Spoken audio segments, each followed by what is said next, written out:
Give me a second while I get logged into the Restream chat. Push Baby Yoda in the way of the reflection there so that I can see, so I don't get any glare in my eyes. Let me see.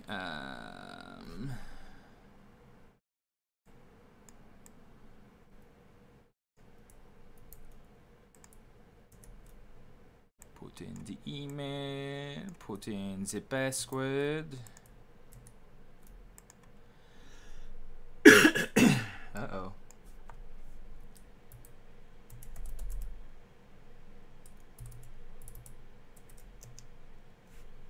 There we go.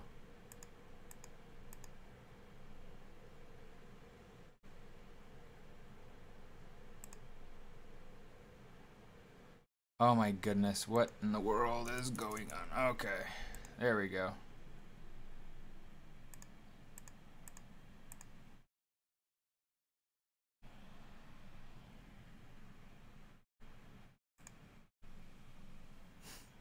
Okay, now it's logged in. Now I can get in. Now I can see any comments that come in.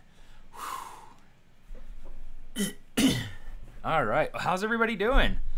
Now that I'm finally like here.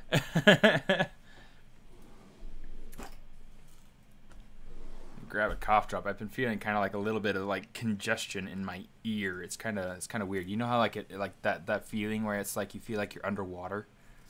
Yeah, I don't like that feeling.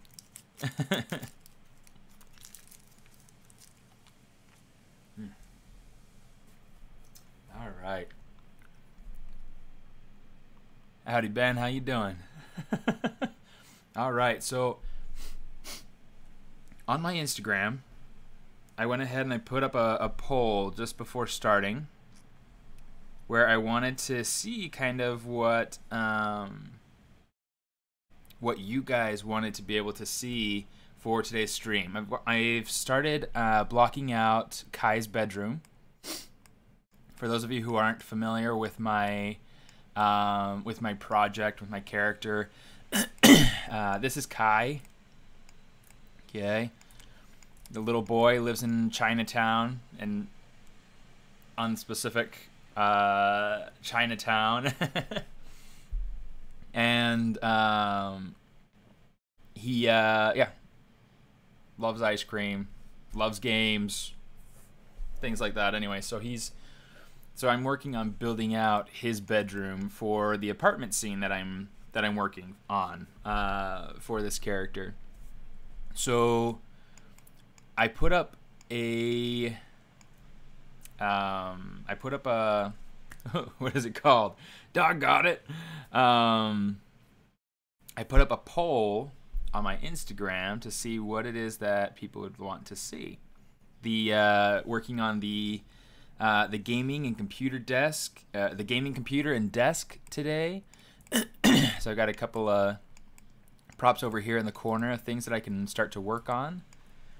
As you can see, I've got like my sketch concept up here in the corner, just in case you're interested in being able to see that and understand kind of the direction that we're going with it. Okay, so there's that. In fact, I'm going to select the room just so that it's easier for me to tumble around. I've got the bed right here in the corner. It's just blocked in. We're going to go ahead and use a few different things, you know, just some basic modeling, but then we'll also use things like dynamics to be able to create, bed sheets and covers and things like that. Pillows.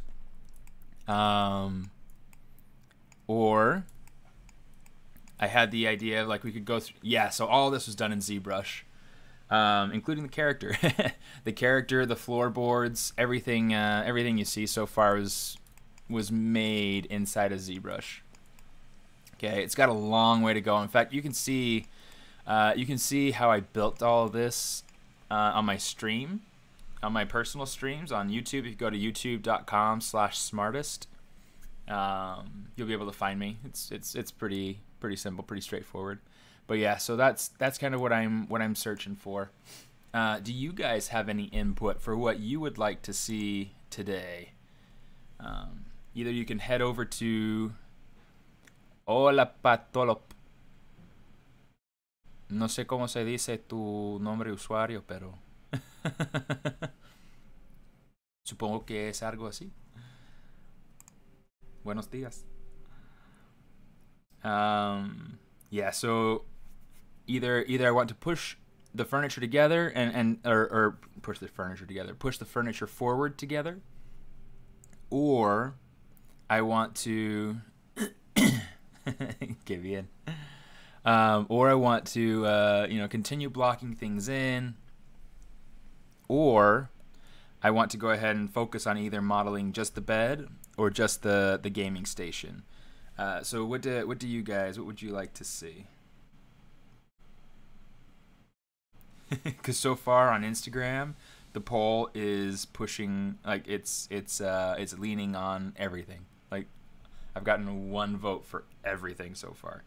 The first vote that came in was for the gaming computer and the desk. So, and that's kind of where I'm wanting to go. So I'll repeat here. Let me write it down in the chat, and then you guys can find it.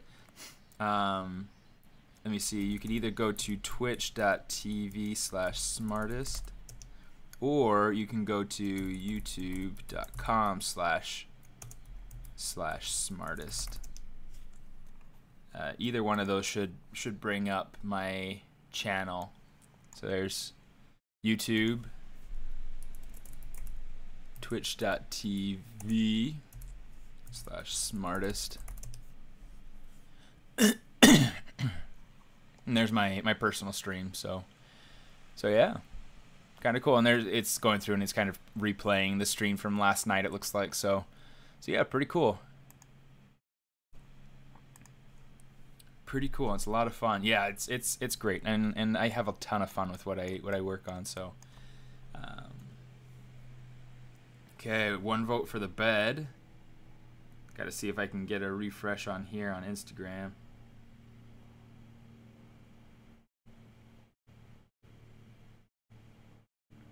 Yeah, so far I think we may just push forward with the. Let's just do the bed. I mean, the bed's something that we can go ahead and do quickly enough, I think, or at least get it started and pushed forward. And then if we have anybody that's super opposed to it, we'll just figure it out later, So here's what I'm going to do. So far, I've got kind of this middle separation to be able to separate the mattress from the box spring, okay? And in fact, I'm trying to think, maybe we go ahead and make this so that it's a little bit thinner. Just want to try to consider one. I mean, he's a little guy. He's pretty short. But I also want to think about, if I make it really thick, then it makes him feel like he's really well off. He comes from a really wealthy family. I don't want it to feel like he's like wealthy, but I want him to feel like he's super invested in his gaming station, And so, I want to build a whole lot of personality into this area and kind of have his different collectibles and things like that kind of scattered about. Hey David, how you doing? Looks like we have another vote for bed, so let's go ahead with bed. Okay, so here's what I'm gonna do. I'm gonna say Control W just to make sure it's all one polygroup. And then we'll get the top to be a different polygroup from the bottom. Let's go subtool. We'll say split PG. Okay, so now here we have, let's go to our Z modeler brush and we'll just hit bridge edges. Okay, so now that's done.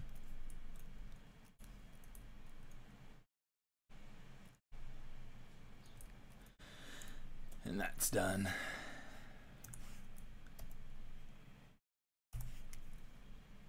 Merge that together so we have both of those together. And here's what I want to do. I want say insert multiple edge loops.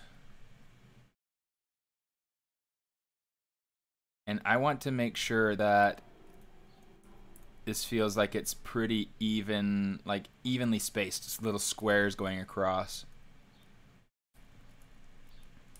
Okay, and then we want to do the same thing going along the top. That's probably going to be the best I can get. Oh no! It vert welded together.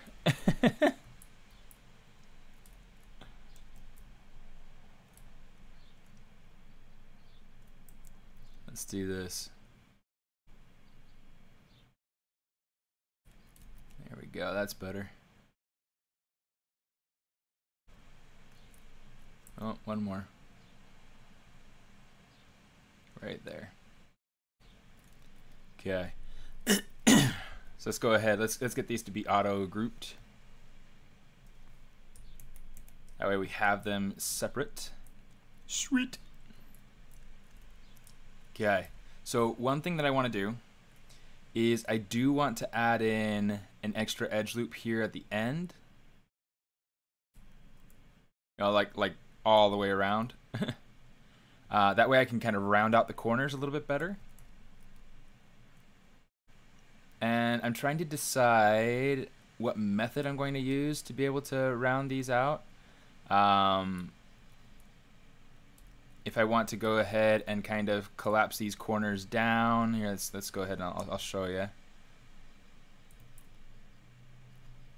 Yeah, let's see. Let's do it. Delete a single poly like that, like that, like that, like that.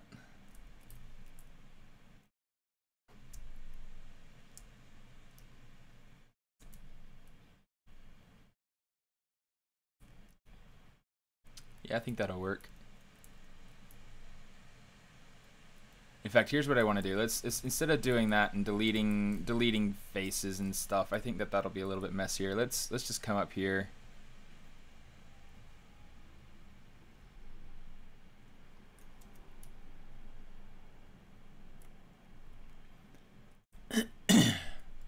And I'll just use my scale to be able to get this to be aligned the way that I want. That'll work better.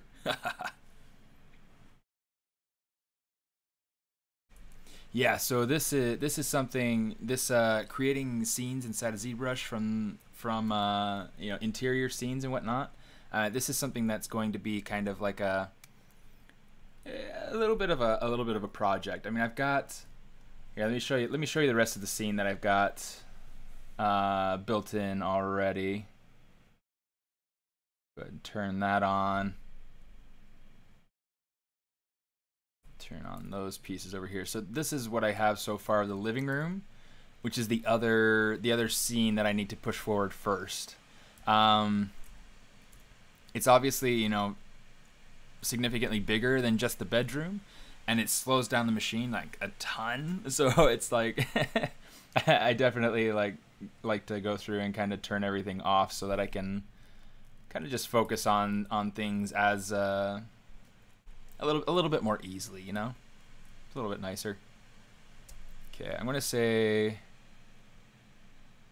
oh, no. Say polygroup flat island. Let's do this. Say inset polygroup island. Let's say standard. I don't like the equidistant or whatever it's called. Extrude polygroup island. I'm just gonna hold shift and pull it up a little bit so that it rounds out that corner just a bit. Okay, nothing too big, nothing too fancy. That way it just gives it a little bit more volume. And what we'll do is, in order to get kind of like a very lived in sort of look, we'll go ahead and we'll use some dynamics to be able to make it so that it feels like it's been pushed on. Or I might just use my move brush. I don't know. We'll have to figure that out. Yeah, let me see. So this is good. Could reuse that bed as a cell phone. Yeah, maybe, you know, you grab half of it and you probably could.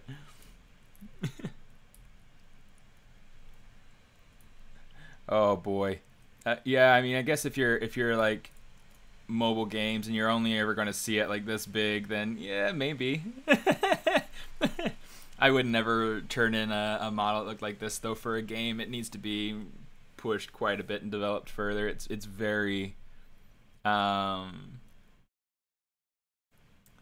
it's very underdeveloped so far. So there's still a lot left to do, but yeah, it's fine.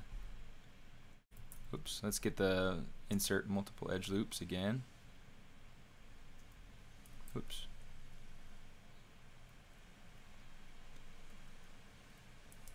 Let me see.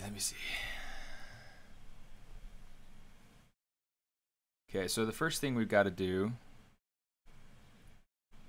yeah, you know what?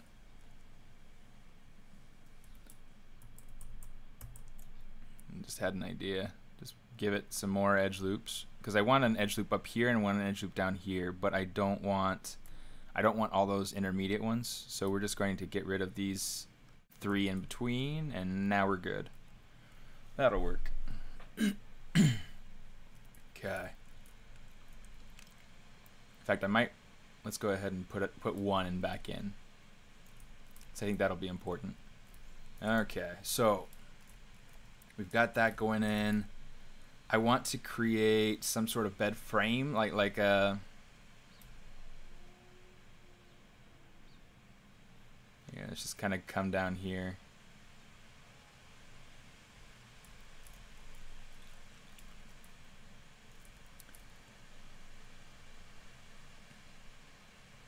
Now, right now I'm working without symmetry, and it's kind of killing me. It's definitely killing me time-wise. Nightbot just chimed in to talk about the ZBrush Live Sculpt Off, which is happening tomorrow. Okay, so that's pretty exciting. Did anybody sign up? I signed up. I'm super excited. Yeah, I'm super excited about it.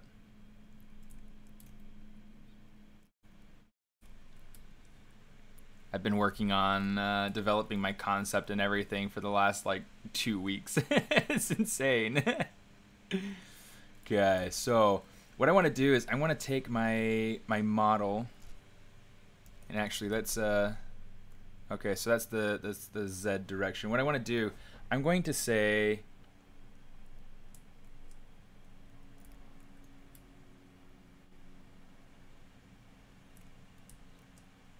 and actually let's go ahead and center it, and then I guess we'll bring this down to the bottom.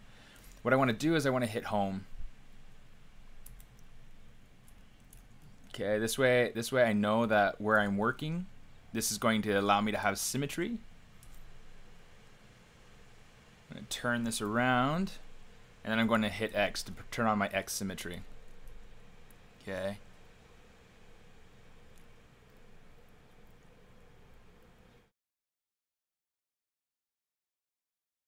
Hey Mike, how you doing?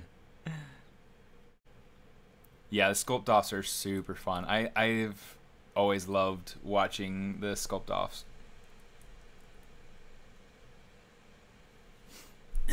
Set pivot point to center your mesh.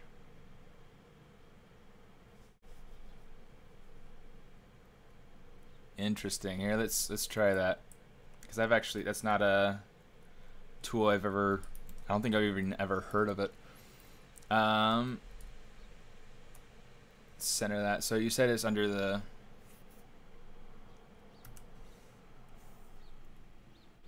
Yeah, I'm gonna take a screenshot of that so that I can remember it for later. Set pivot point to center your mesh to the center of the world. Work symmetrical. Then clear pivot point after to return to where it is now. Under the transform palette up top.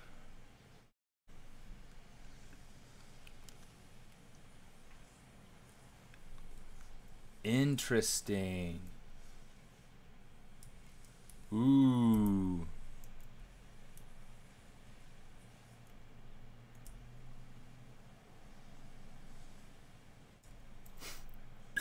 Now I assume that by rotating it like that, it'll probably mess things up, but I can just fix it. I can rotate things back the way that they were. Yeah, because like, yeah, that's really helpful. So then to be able to send that back, you just go back and you hit set pivot again, or clear pivot. There you go. Interesting. Interesting. But what do you mean the title's wrong for the stream? Yo soy Oscar Trejo. La versión más guapo. No. Poor Oscar. Alright, here's what I'm going to do. Extrude polygroup extrude, let's just say extrude single poly there. We'll just extrude that out.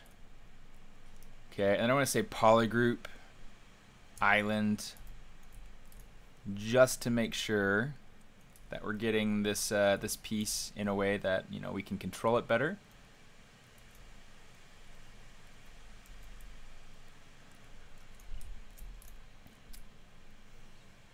And I don't want these edges to come up quite to where they are. I want it to be a little bit shorter, so we're just gonna kind of fix that. Dude, yeah, but that was super helpful, John. I'm grateful for having heard that that little tip. That's gonna be a fun one to use in the future. Let me see. There is a, gotta figure out if I can remember where it is that it's set. It's not under draw, right? I'm looking for Z modeler preferences, where it's like you go through, there's the I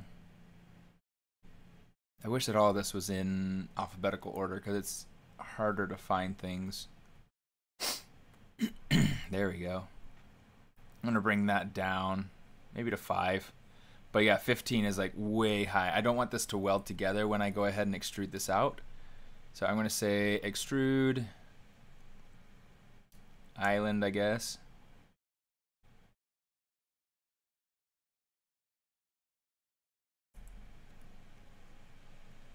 Yeah, it welded it together. So let's just go down here. Let's take it all the way down to 1. Cool. Okay, so just bring it out just far enough that it looks like it's supporting the bed rather than actually being there. Okay, that is so much better. Okay. So now we've got this little bed frame starting to come in. I'm going to go into extrude. I'm going to say flat island.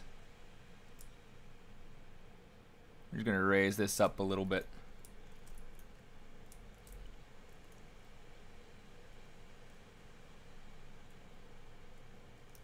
Now, let me see. I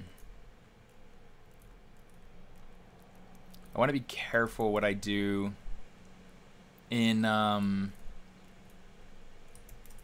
need to make sure that I don't, like, add too much of a, what is it going to say? That I don't, like, ruin my possibilities for peaceful symmetry, you know? Here, I'm just going to add a couple support edges. Not that. Come on.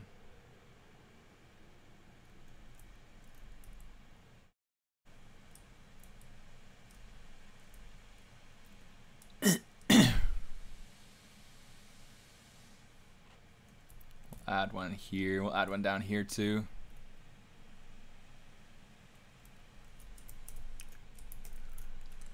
Okay. So right now,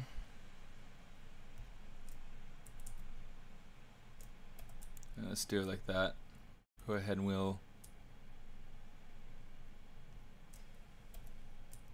that way we have different polygroups just to be able to control different different sides.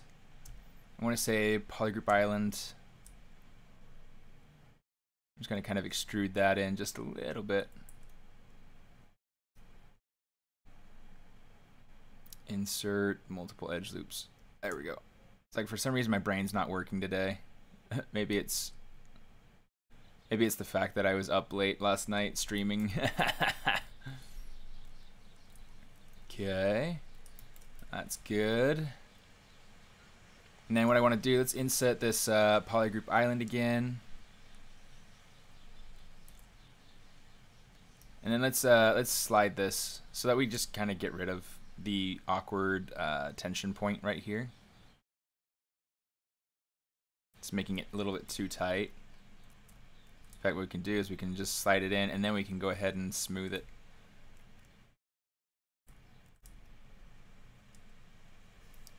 I know what's happening. Sample spotlight projection, because I have the spotlight in there. It's like, doggone it. It's like, wow, I must have gotten it just spot on there. He's like, nope, I didn't.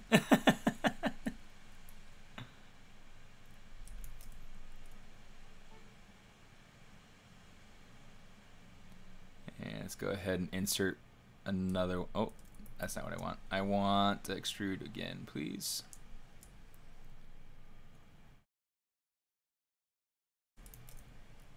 Alright, I don't know. Let's test that. That looks pretty good. I do want to get a little bit of a kind of dip in here. So I'm just going to actually take this, Control A, because I can. Just kind of dip that in.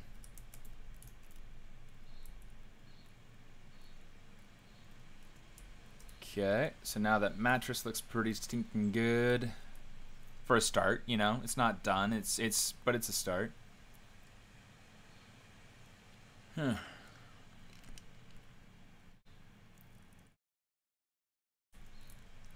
Let's see. I think I want to get kind of an inset, kind of similar to this on this bottom piece. So what I think I'm going to do is I'm going to take this, modified topology, delete hidden. You weren't expecting that, were you?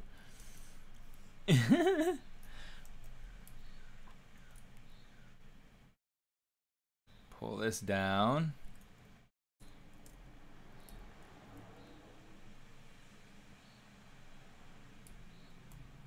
Let's go ahead and center that. I'll scale it up just a bit so that it gets a little bit more kind of compression between the two. In search of followers, primes, and views? Come on bigfellows.com.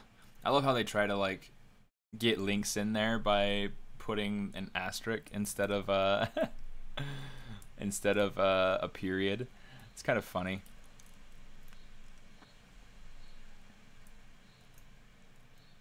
Can I export a ZBrush model to the Unreal Engine directly? Not really, but you can, at least I don't think so. There might be a GoZ option for that, but let me see.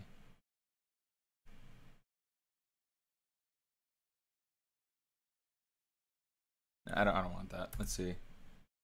What? I don't think there's a GoZ option for that. I do know that you can go through and you can export an FBX. So you'd come up to the Z plugin and down to the FBX export import, and you can set up your settings or whatnot, and then you can take that model into the Unreal Engine. Best way to find a job in 3D: be competitive.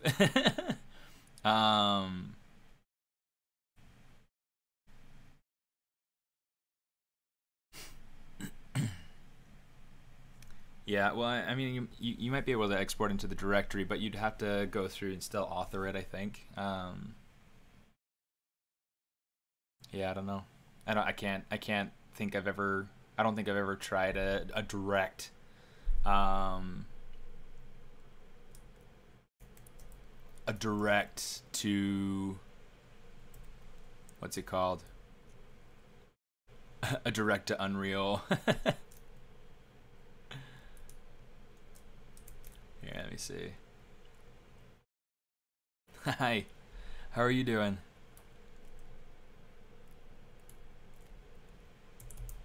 I'm gonna turn off RGB.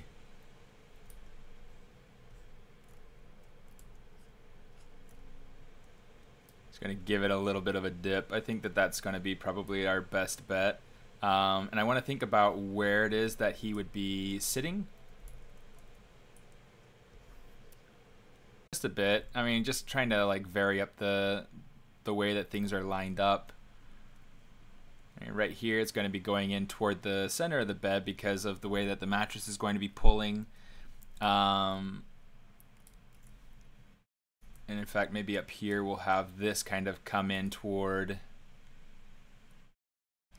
the inside just a bit. But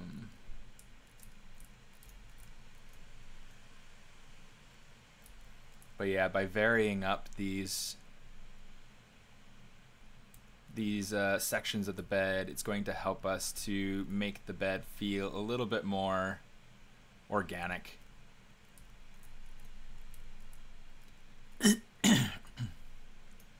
Hey, Parul. Good to see you. I think I saw you last night, too. Long time.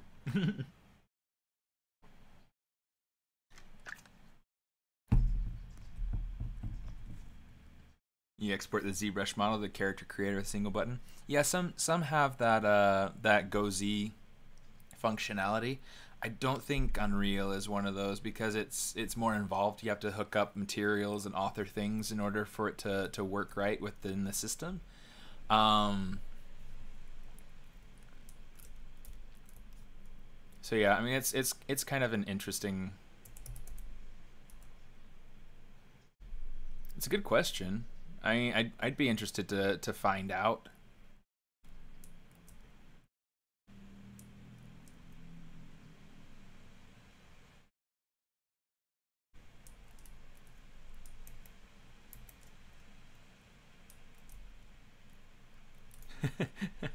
Did you get to go back and watch any of the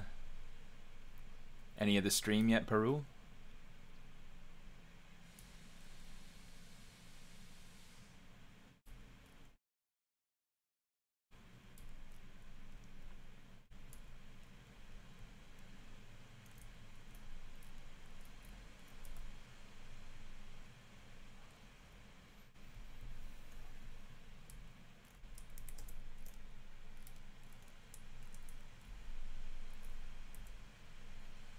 Let's go ahead and maybe take it down here at the end.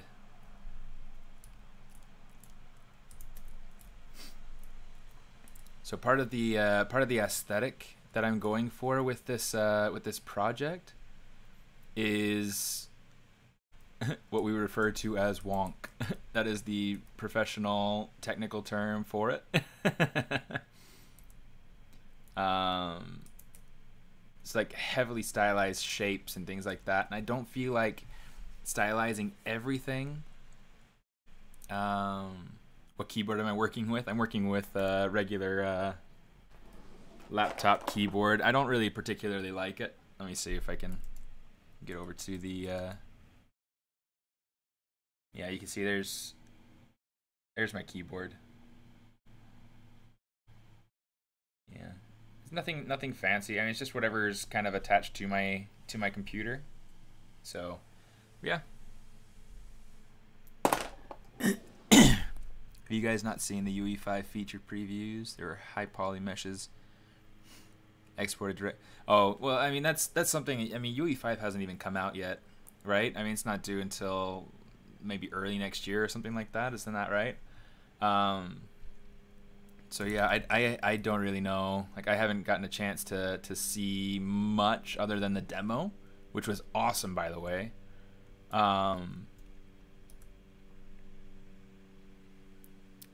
But yeah, I mean, it's really just one of those things that until that stuff comes out, it's going to be a little bit harder to really tell.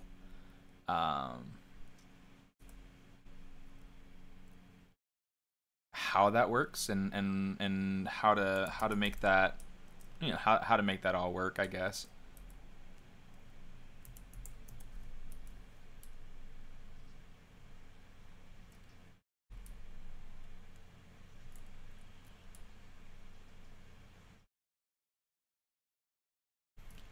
Oops, didn't want to hit that. Let's go ahead and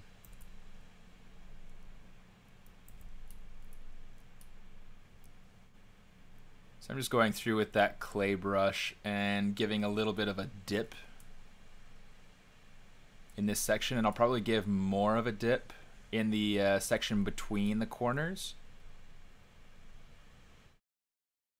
because it's going to allow me to have a bit more of a feeling of the anatomy of the object. So like with the box spring, it's like it's got that frame, the wood frame on the inside, and it's got all the little springs or whatever. Well, with this piece, I kind of want to have that emphasized a little bit by having the corners feel a little bit more solid, but then have the intermediate part be kind of like the cloth that goes over it. How long did it take me to learn all of this? That is a good question. I feel like I'm still learning it. Because you know, quite honestly, like you go through and you do what you can, but then new tools come out. Oh shoot, that's what's going on. New tools come out, you got to learn that, and you got to figure out, okay, what's the best way to to whatever, you know. It's just kind of interesting. Oh, here, you know what? In fact, let's say with the inflate brush instead.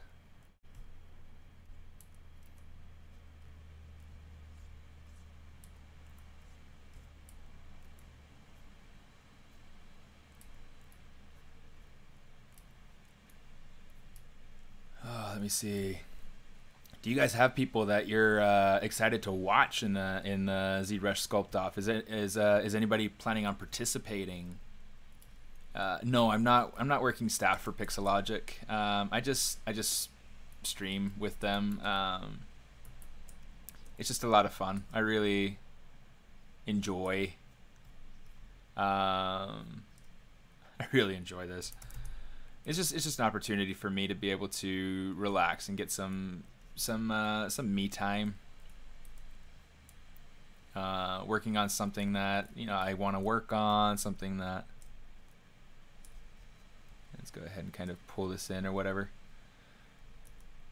But yeah, and that's kind of the idea behind streaming.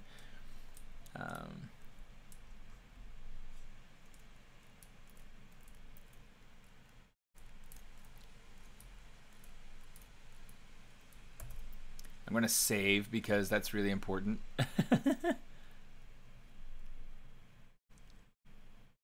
Okay, now we're going to try. We're going to try using that center pivot. Okay, let me see. Or that. Did it work? It did.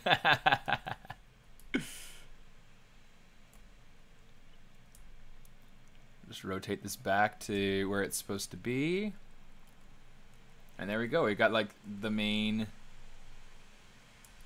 portion of our bed. I wonder, here's something I want to experiment with. I'm going to center that pivot. I'm going to hold Alt and Shift.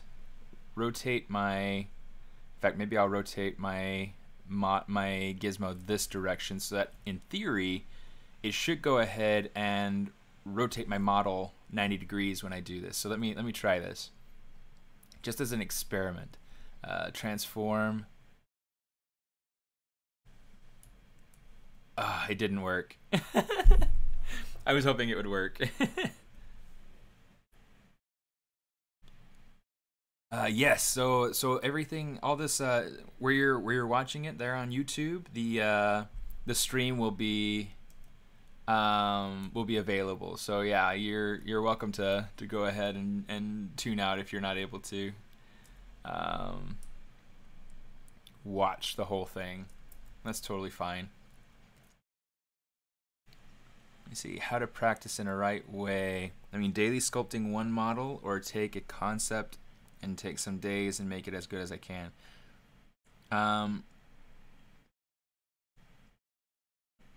The thing you want to be aware of is that you want to have kind of a goal. You want to think about what it is you want to be able to do. if you want to be able to do characters for games or characters for animation or things like that, then you want to think about, okay, so that's my goal. You want to look at people who are like the top in that industry, the top in that role, and you want to compare yourself to them. If you want to work with them or work doing what they do, you need to be better than they are. You need to be at least as good as they are, you know. So if I wanted to be able to work at Sony Santa Monica, I need to compare myself to Rafael Grassetti and think, okay, I need to be him. Yeah, so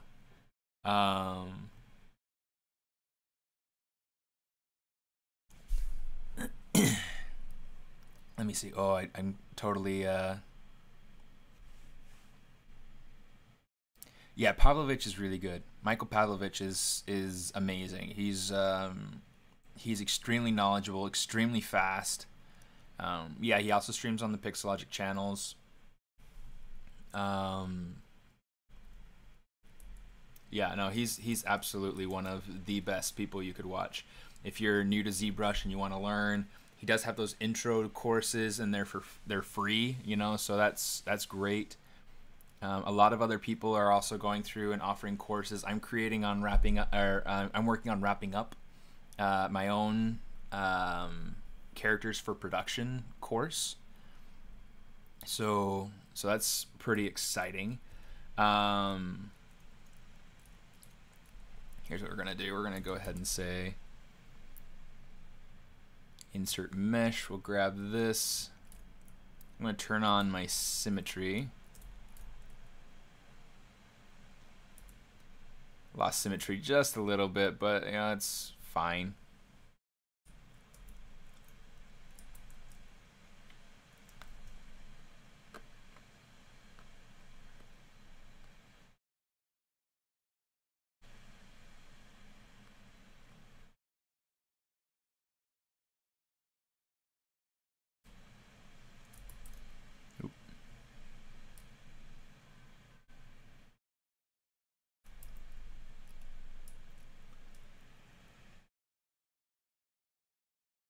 Oh no! It's totally fine. You know, it's like there are.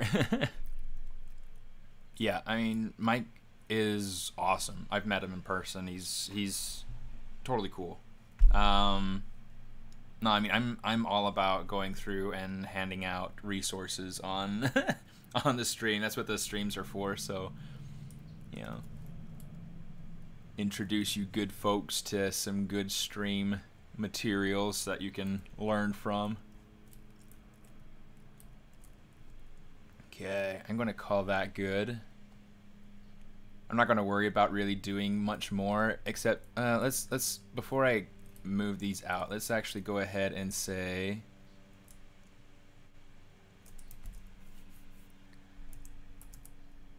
let's grab this and we'll say come here, you.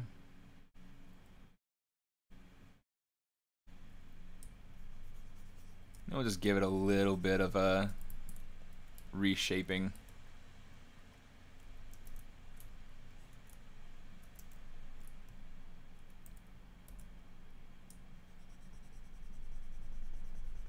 Just so that it's not like a boring straight line. Now it's something that's a little bit more interesting, you know? Oh, that's not what I wanted. I wanted this.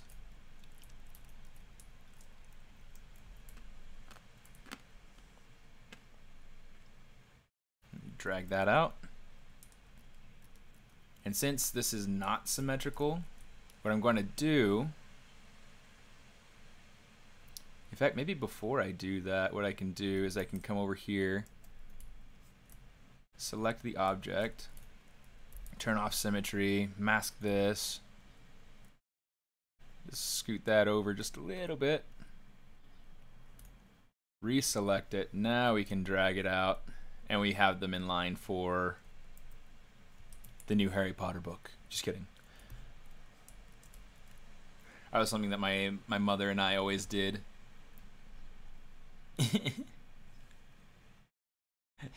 How you doing, Mike?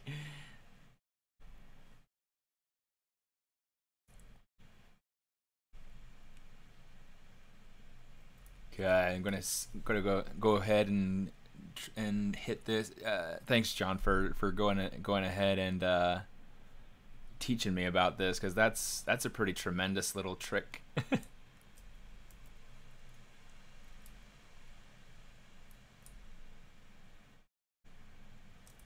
Oops, maybe center it so that it's putting it more in the right position.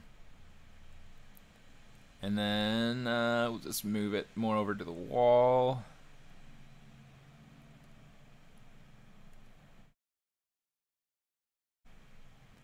It's funny, my kids will hide things between the wall and their bed. It's super funny. Okay, so we've got a bed going in. Okay, that's super nice. That's super helpful. Let's go ahead. Let's replace that. Now, one of the things that I want to do. Let's actually take this. I wonder if I can take it out of.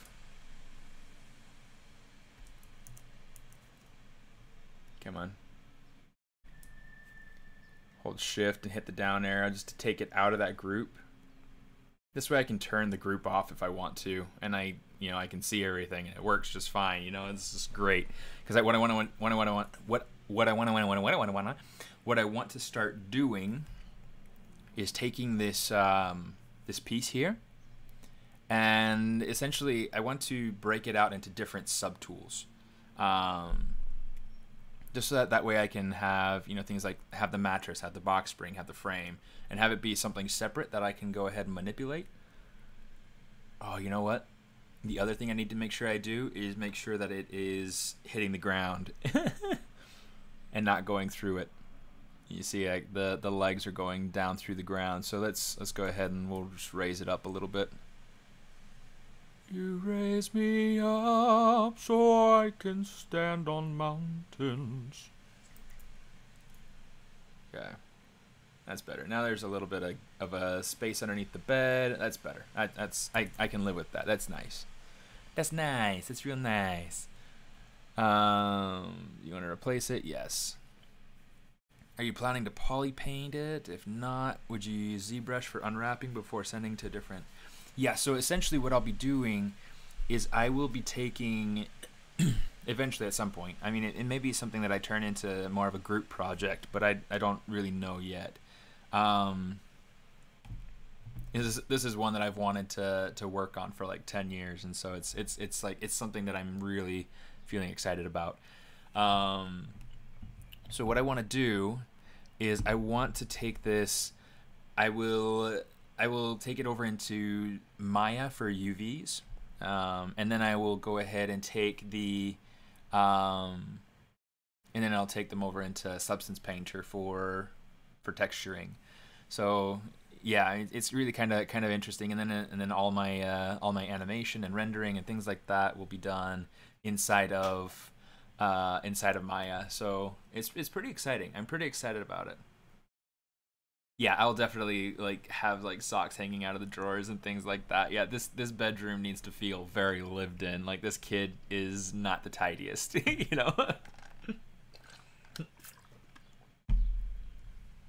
I had my friend Jan, who's actually a member of my Patreon community. She was telling me about how her brothers do this and her brothers do that, and it's like, that's good reference for you. You need to make sure to kind of include that. And so she's the one that kind of said, the socks with sandals thing being kind of like casual Asian footwear at home sort of thing. It's just kind of funny. How are you? How can I export images of ZBrush but in a big size? Hey Jan, I'm just talking about you. I figured you were probably there actually. It's kind of fun. So exporting images from ZBrush, you want to think about your document size. So if I want to be able to export my document, I'm just going to go ahead and kind of here's some controls that you want to be aware of. You have things like your scroll, which you can go ahead and you can move your document around. You can zoom, but it's not zooming your model in and out, your camera in and out. It's just zooming the document out, so you can look at your document from further away or whatnot. Oh, remind me to get back to your question, Samantha. That's a good question. I'm sorry I missed that. Export images, but in a big size. So what you want to do is document. Down here is where you have that control. So you can constrain your proportions, or you can do whatever you want with the size. And then you can just change these numbers to whatever you want, whatever size you're wanting to hit. Beware that changing this to a large size and working in that size will dramatically slow down ZBrush. So that's important. You can just double it, you can half it, things like that. But once you go ahead and you change this size here, you have to hit resize, and then you have to re-drag out your model to be able to start working. If you want to be able to zoom back in on this, if you want to be able to zoom back in on your model, that's really funny that it's doing that. Then you just go ahead and you hit actual, and that'll bring your document back up to the regular size. Now, Samantha, that's a good question. So, are there many entry-level jobs related to ZBrush? It seems like most of the entry-level jobs that I see are either going to be freelance, which anybody can get. Well, not necessarily anybody, but you know, it's open to anybody with the skills, right? So freelance is good. Freelance is important. And I would definitely recommend doing some freelance if you're entry level, because that's the best way to get experience when a company may not be necessarily very open to bringing on new hires. So yeah, freelance is good. Freelance is important. But then a lot of the entry level type jobs that I see a lot of a lot of internship type jobs. So yeah, I would check on those sorts of things, because that's going to be important. That is professional experience, and it's definitely worth. It's worth.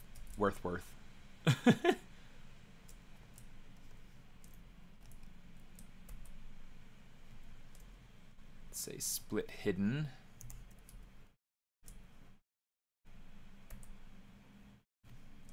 Say split hidden. Okay, so now we've got our, I forget how to spell mattress, I'm pretty sure that's right. We'll call this one box spring bed frame.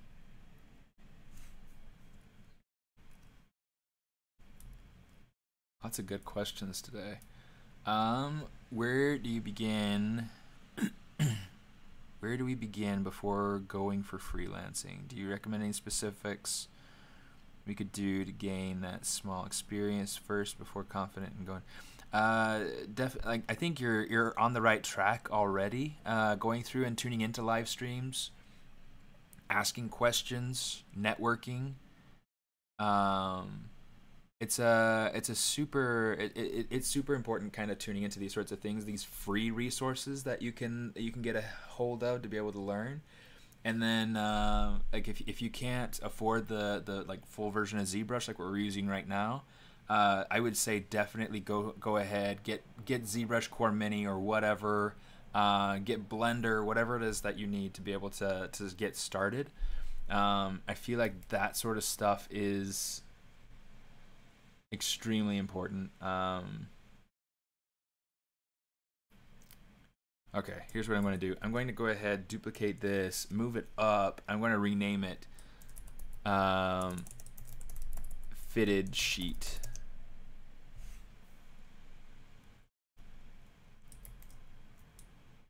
Okay, let's go ahead and grab this.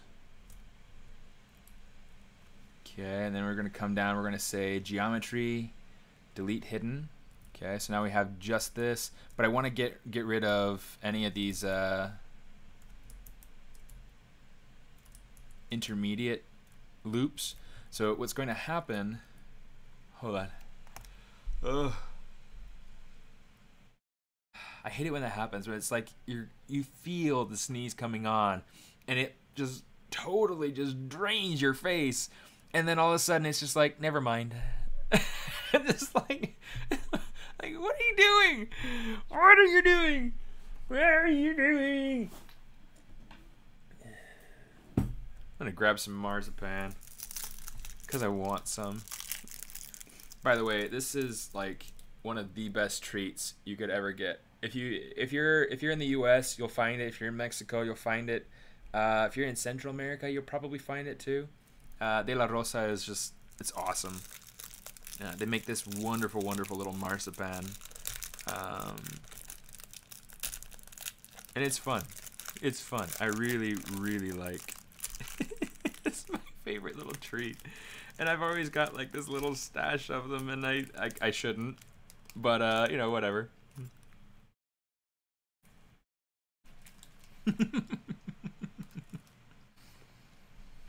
Happens to you in online class every time. That's funny. You're talking about the sneeze.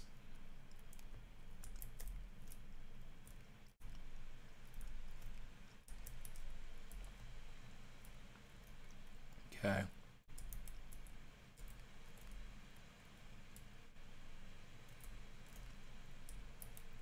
So the thing that happens, in fact, maybe we'll leave those in. And a lot of that probably won't be seen very much at all anyway. But the thing that happens with a fitted sheet is that, you know, it's the similar thing that's going to happen with clothing, right? So your clothing is going to, it's going to kind of drape across high points. So you think about, like, if you were to drape something like a poncho, like a good poncho, you're not going to see any chest definition. It's just going to be kind of an overall shape. So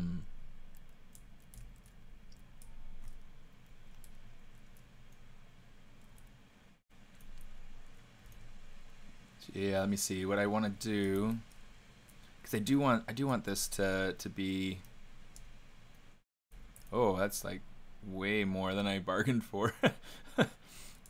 Let's go ahead. Let's say mask edge partial. Oh, you know what? Instead of doing that there, let's go ahead and say insert single edge loop. Let's put that in there. Whoops. And then we'll go ahead and we'll use inflate.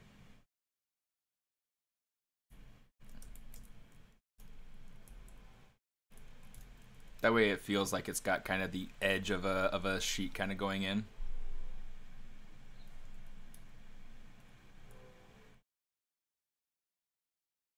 Try smacking my nose. What does that even mean? Just like it's like what does that mean? I'm not gonna hit myself on the face. I'm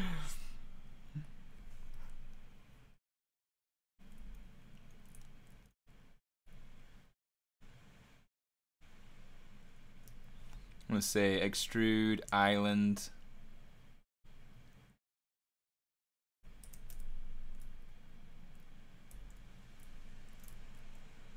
Okay, so now we've got this bed sheet on the bed. Pretty cool, and it fits. It's a fitting sheet. It's a fitted sheet. It's and honestly, I'd probably just leave it at that. At some point, when I get into textures and things like that, I'll probably like up my resolution, sculpt in some kind of like folds kind of coming across here, you know, just to be able to kind of show you what that would look like. You know, it's not going to be like super close to what I would go for. Yeah, let's see.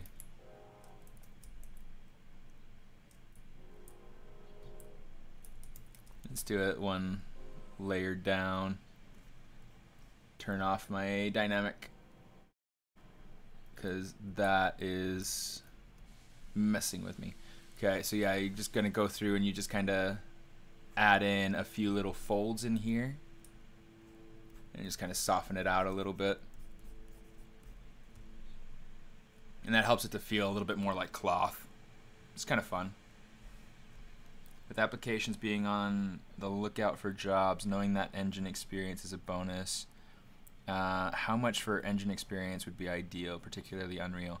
Well, and it's interesting because, like, really, the people who ask for game engine experience are going to be asking for, you know, it's kind of an even split between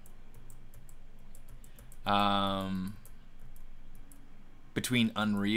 and Unity. Those are the two that I always see, and it's like really it seems like more and more lately I've been seeing Unity. Not more than Unreal, but certainly more than I was expecting. Like I don't like Unity nearly as much as Unreal.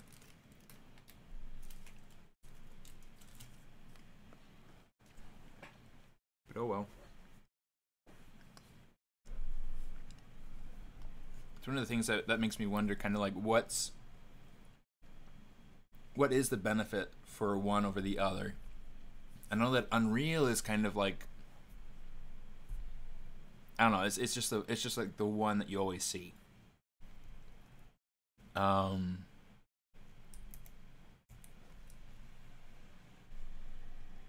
don't know.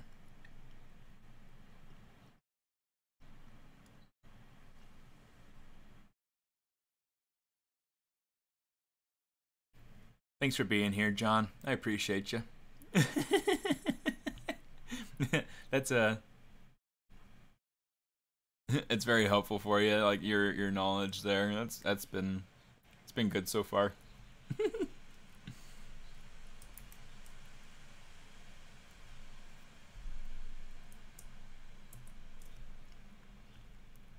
Okay, I'm going to duplicate this fitted sheet, and we're going to, what are we going to do with this? We're going to take, oh nice.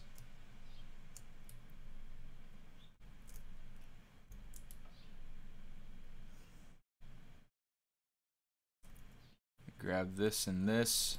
In fact, let's grab this one too.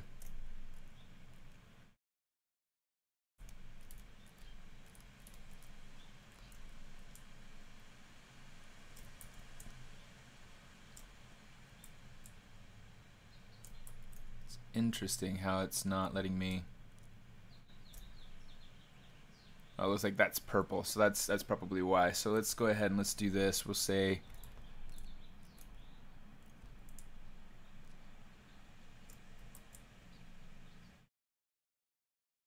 you grab the right one.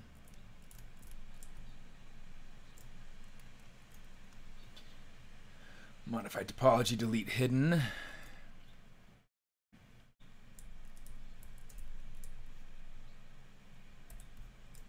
Okay, so what I want to do is I want to grab, I want to make sure that we grab all the desechables. How do you call that in English? The throwaways. Yeah, I just want to get rid of whatever I don't need at the moment. And then I'm just going to go through and try to get some decent geometry here. That allows me to just, in fact, you know what? Let's get rid of that down there.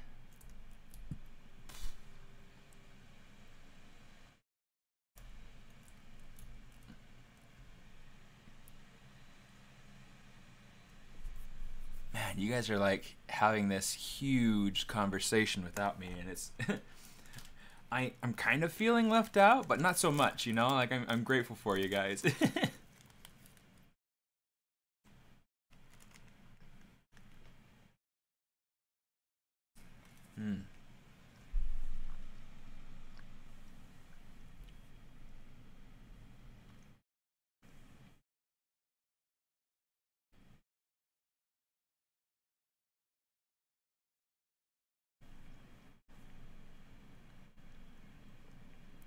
It's interesting to know, John.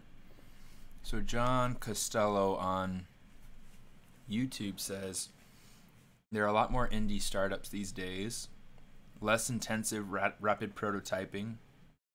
Also, a lot more students may have prior knowledge of Unity from schooling. Not a given, but more probable. It's more a base to run from right to transition from Unity, oh my goodness, to Unreal Framework isn't a gigantic leap. It's more the methodology, as with most tech. Unity is easier. It's in a lot of cases, not all, to set up, work across many devices, mobile, online server-based, billboard, etc. Interesting.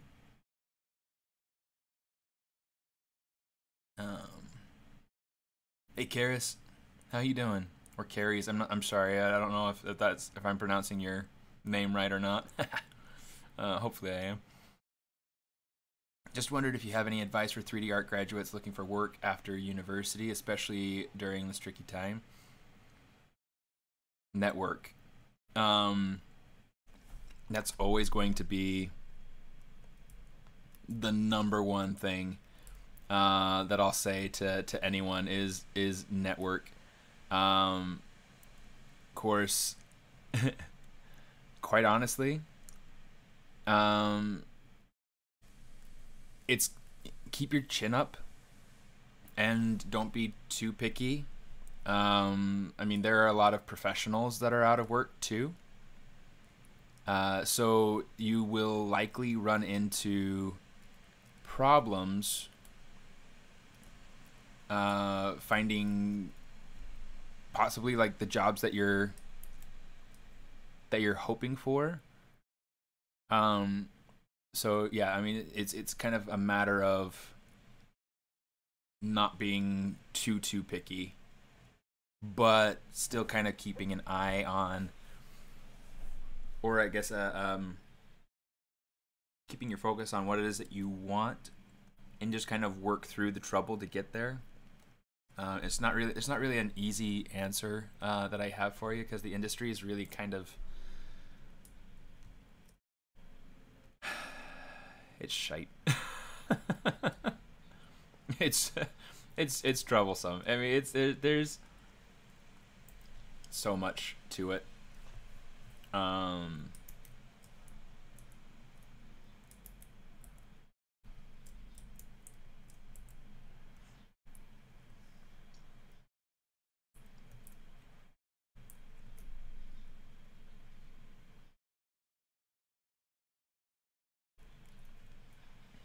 But yeah, I mean, it's troublesome, but hopefully it's something that kind of that evolves and changes and loosens up and becomes better at some point. It's kind of hard, but Megascans is quite a benefit. I'm sure that you can use that with Unity due to having an Epic account to access the library.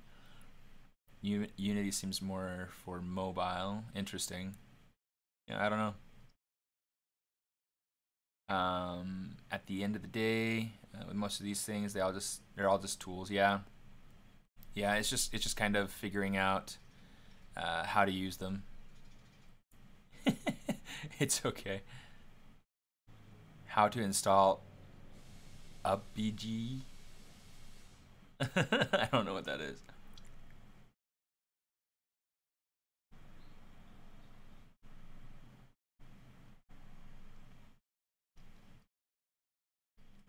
Get on ArtStation, ZBrush Central Society, CZ Society. Yeah, exposure is definitely a big thing. Networking, I think, is the number one though.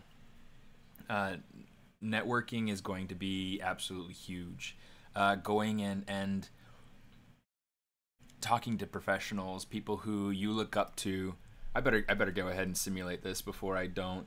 I'm just here chatting. I'm just like, ooh, yeah. Talkie. Hit collision volume. Yeah, let's go ahead and dock this so I can see it.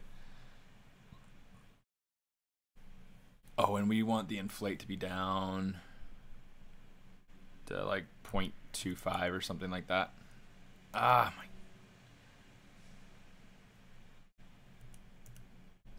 I hate that. Okay. So, go to inflate. Changes to 0.25. Okay. Now let's give this a shot. Run simulate. Wow, that was heavy. That means that the gravity is like way too high. Did you see that? It went like straight through everything. Let's just change this down to like 1. It's not a big deal.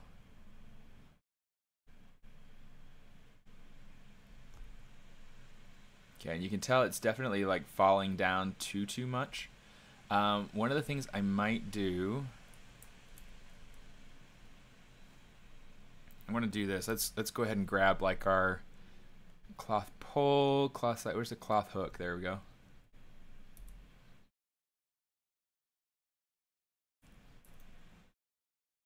Oh, finally getting a little bit of a breeze.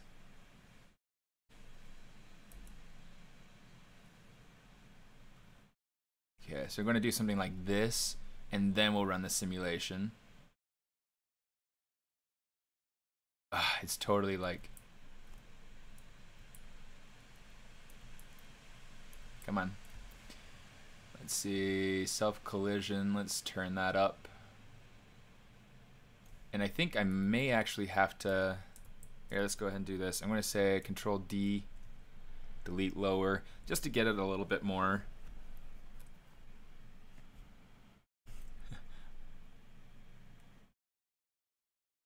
Let's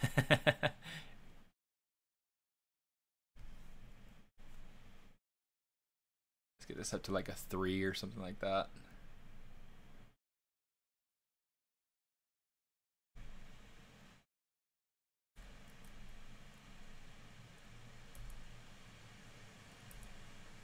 And then let's go ahead. Let's grab the smooth cloth.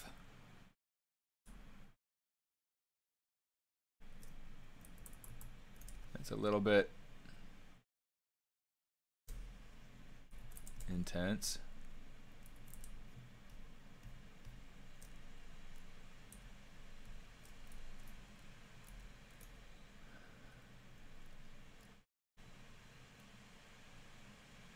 You know, just kind of like ruffle this up.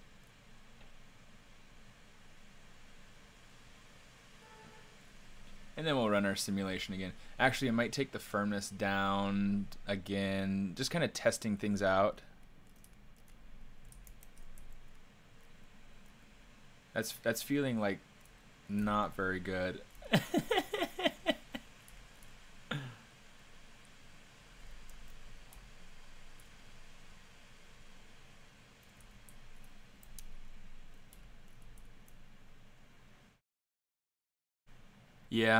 Yeah, I mean that's true. Transpose cloth is better.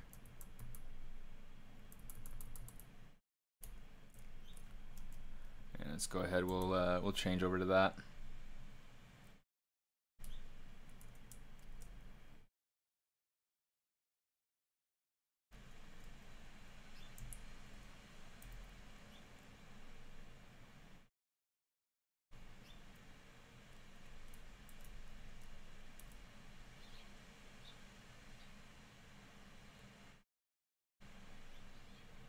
Yeah, if I were any good at cloth simulations in Houdini, I'd probably do that for this particular thing.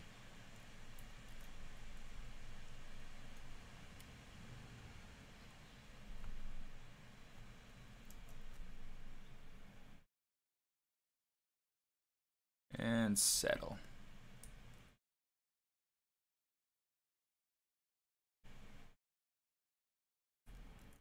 Just trying to bring this up so that it doesn't feel like it's intersecting with the ground. But it definitely needs to feel like it's hitting the ground.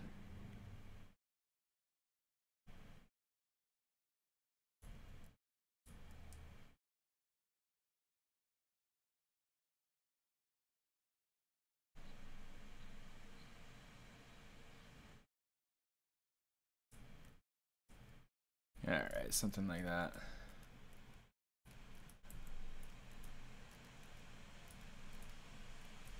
might be too much.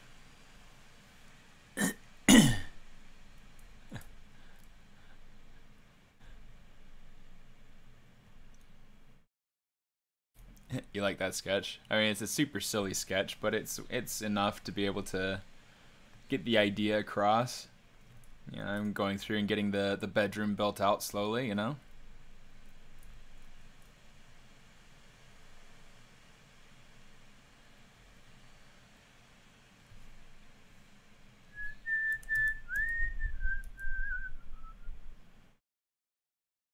Just gonna lower that down by hand. It's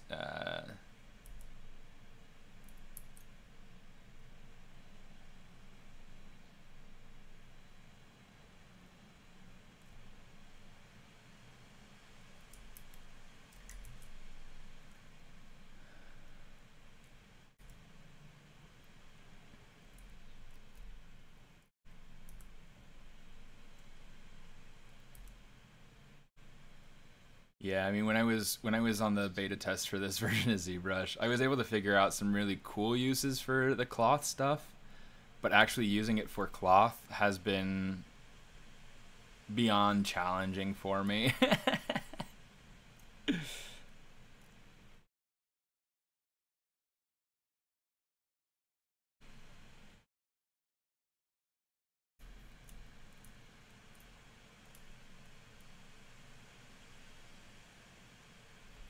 He says, you're coming through in letters, my friend.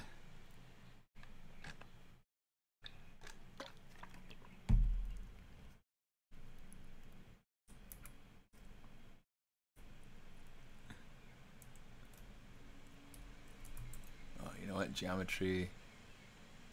Let's make sure that that smooth is turned on, so that way it doesn't totally kill us.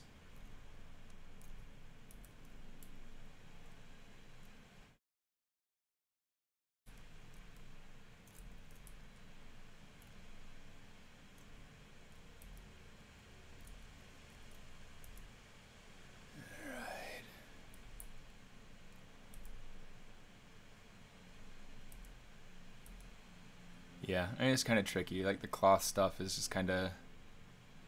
I need to get back into playing with it so that I can figure it out again. Órale!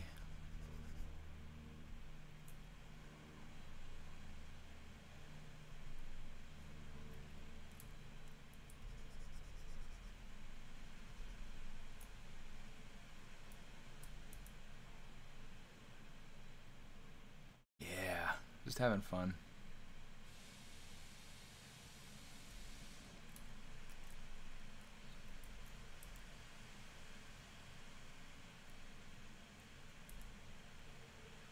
Just got to pull this in. There's a lot of like pushing and pulling and whatever that I need to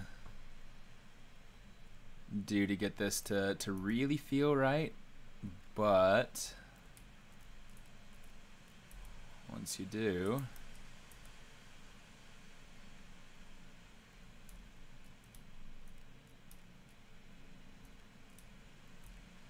okay.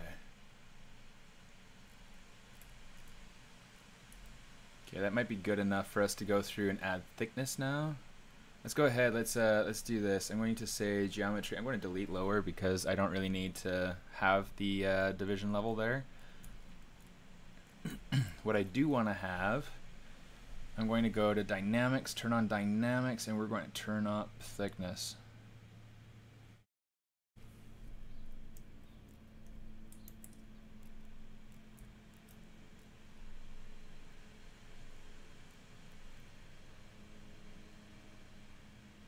That way we can kind of play with this and really figure out what it is that we need it to do.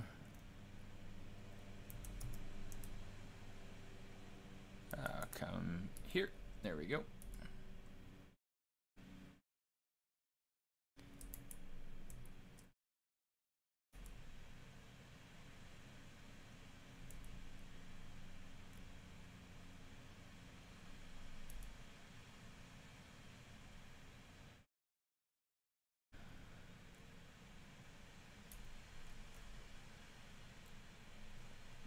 Just kind of like play with this shape a little bit because it feels like it's kind of bunching up right here, and so I want to make sure I don't lose the volume. Yeah.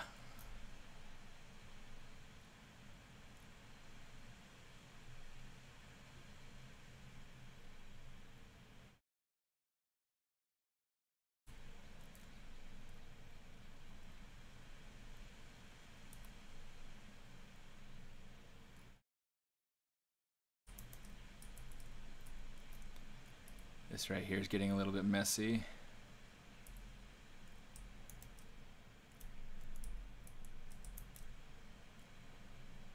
Yeah, it gets just a little bit messy sometimes. Quentin!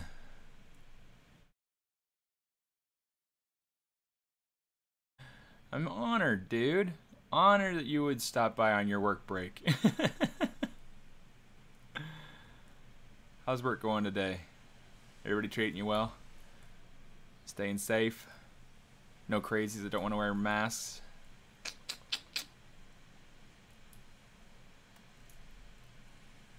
There we go. Okay. So now that feels like a blanket. That feels good. That feels good. Okay, so what I want to do, now that I have this, let's just go ahead and take down our smooth subdiv smoothness. That way it's just the shape. I don't have to worry about, you know, getting extra subdivisions in there and losing my ability to be able to move between. So let's do this. I'm going to say apply. So now I've got the thickness there. And if I hit dynamic subdivisions, turn down my thickness, turn up my smoothness. Now I can get the nice smooth look without having to worry too much about what in the world's going to happen. You know what? Let's go ahead and take this, kind of pull this over.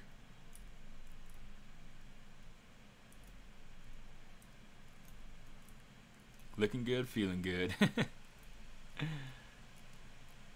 now this part over here is just going through the wall. I'm not going to worry about that because it's behind the bed, and you know, you worry about what you can.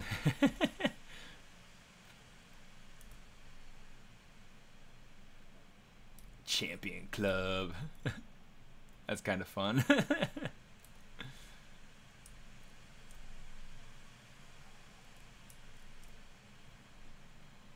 Let's turn the bedroom back on just so we can check it with the floor.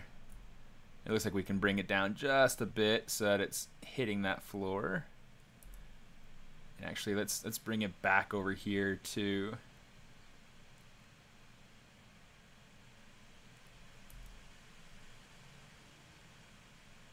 Yes. UFO.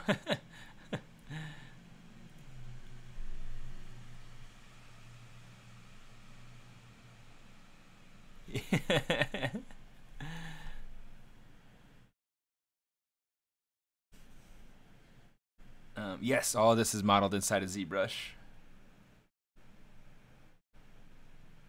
Spicy Toaster. I love that name.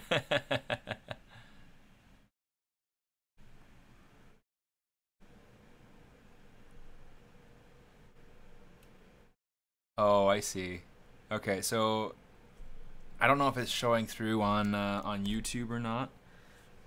In the Restream chat app, Sajid, your text is coming through as all of the funny little emoticon code. Yeah, that's kind of funny. Anyway, I hope you're doing well. Let's go ahead. Let's make a pillow.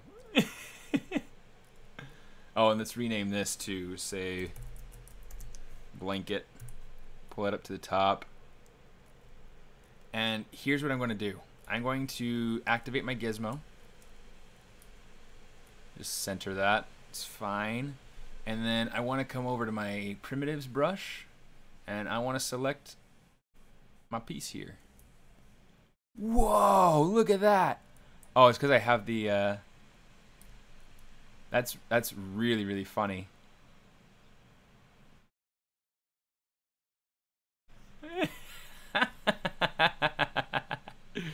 Now it looks like the bed has a tumor.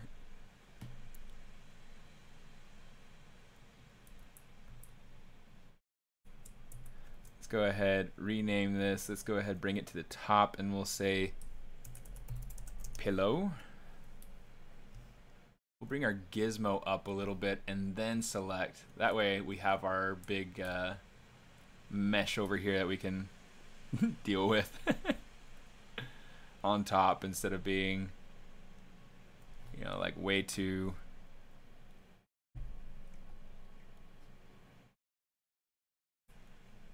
Yeah, let's go ahead. I'm going to turn on symmetry. Which one was it? Is it this one? Not slice. There we go.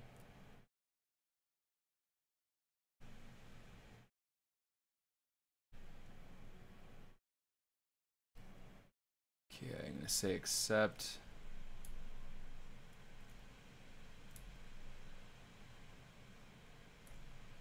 I need to change back to my regular. I was hoping I could make it work with this, and I'll have to go back to it in a minute, but let's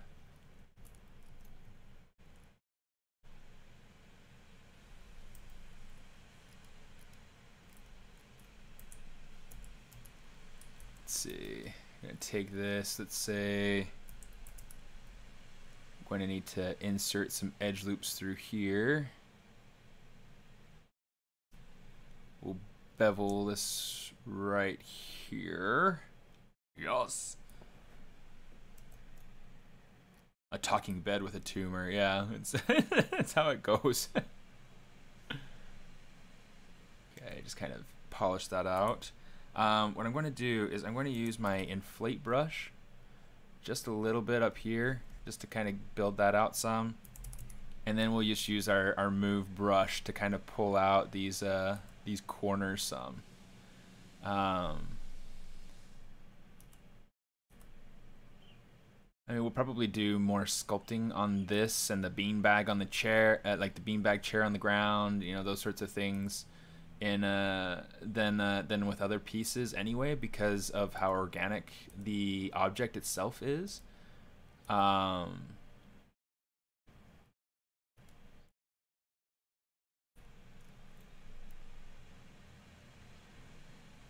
Yeah. Okay, let's go ahead and get that transposed cloth back.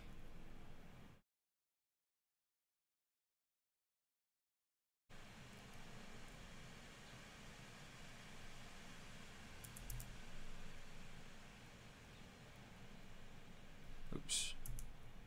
Let's say that cloth pull. Need to turn off that door. It keeps getting in the way. I'm just like, go away, door. Shut the front door. Turn off the doorknob. 2. Okay.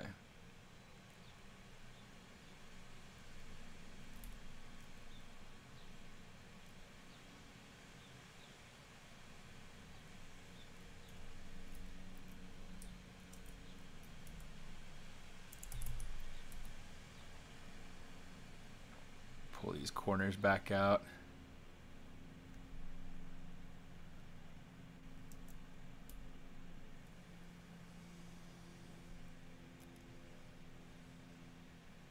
Okay, so now that I've got this, what I want to do is I want to, let me see, because I can't really make it go any closer. Yeah, we'll just go ahead and we will change our transpose back, and then just bring it down so that it's actually touching that bed. Just like doggone it. Now I guess technically we could go through, kind of just uneven that up just a little bit.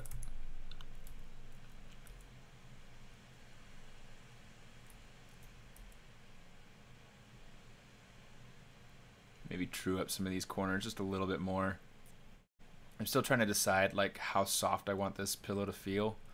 I want it to feel used, so we'll just go ahead and we'll put the impression right here.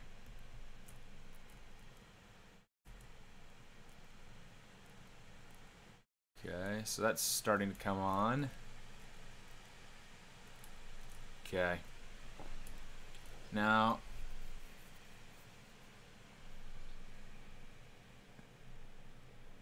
the ZBrush Summit starting. Let me see if I can get the schedule up, because that's a good question. In fact, I got the stuff bookmarked over here. ZBrush Summit.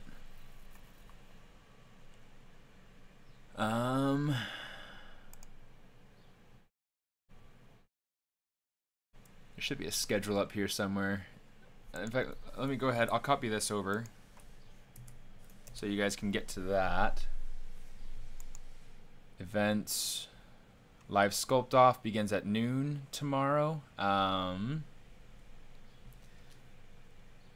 but then ZBrush Summit. It looks like it starts Sunday. Oh, so it goes Sunday, Monday, Tuesday instead of being. That's really interesting. I didn't even think about that. That's really, really interesting. So yeah, there's some things happening on Tuesday. Sculpting for toys. That'll be good. With Jack's Toys. Cool.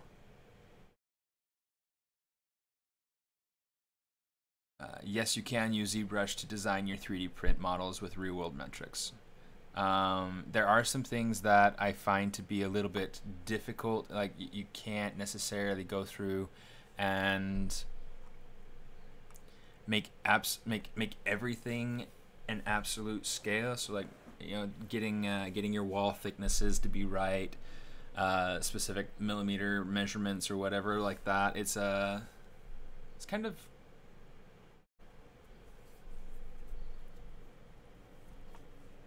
Oh, is there another stream happening? Let me see. ZBrush Live.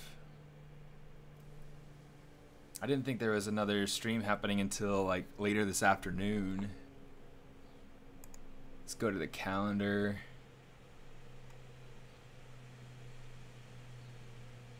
Yeah, I mean, there's not another stream until 4 o'clock. So yeah, that's not you, is it, Spicer? Anyway, yeah. So that's kind of what's going on the rest of the day. In fact, I was planning on getting off in like 11.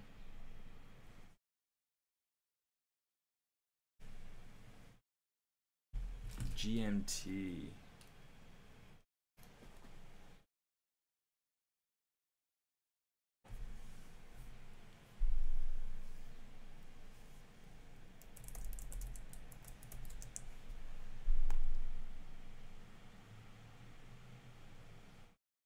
Gotcha.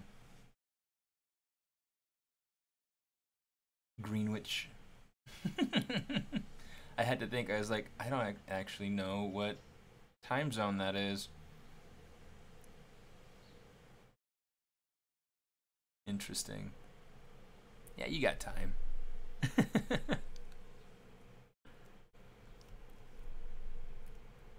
Okay, this pillow, I want to make it bigger.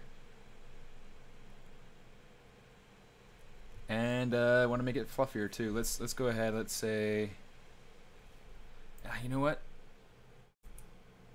Let's use the inflate brush. Let's just do this old school.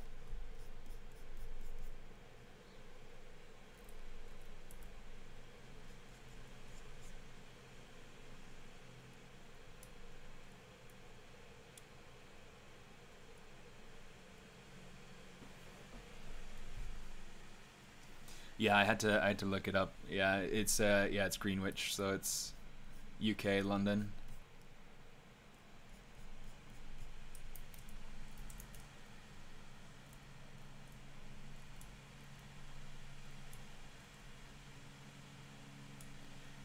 Yeah, you guys in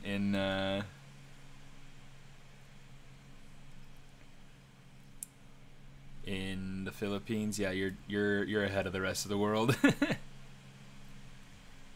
turn off that bedroom because that bedroom's just in the way now. Okay.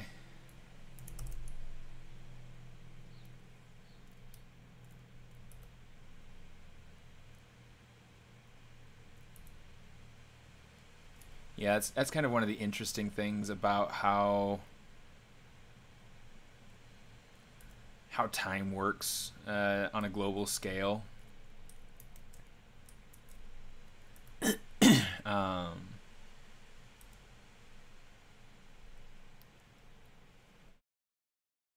Because it's like everybody over in Asia is going to be, you know, getting through the day before the rest of us. And then, you know, moving over from Asia into Africa and Europe, and then from there we're into the Americas, and then into the Pacific, but then it goes and repeats itself, and it's just like, oh my goodness.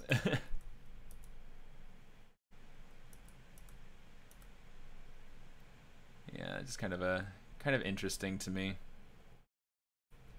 And it's always interesting trying to keep up with some of my friends who are in the UK or who are somewhere in Europe. I don't really keep steady contact with anybody over in Asia anywhere, or even down in Africa. Well, I guess I do have a buddy down in Tunisia, so that's Africa.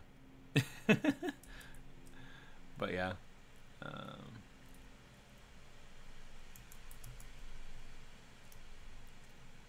Yeah, say bevel that, just for the sake of holding that shape just a little bit better.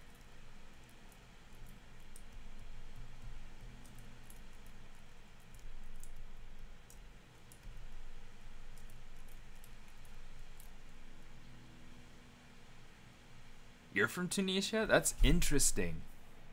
So that's the second person that I've heard of from Tunisia. That's so. The other person that I know from Tunisia, and granted I don't know how big the population of Tunisia is. The person I know, his name is Niffer. Nice guy. He's usually around. It's kind of interesting. I haven't seen him in the chat for a little while. Hopefully he's all right. Can't remember the name of the city that he lives in though.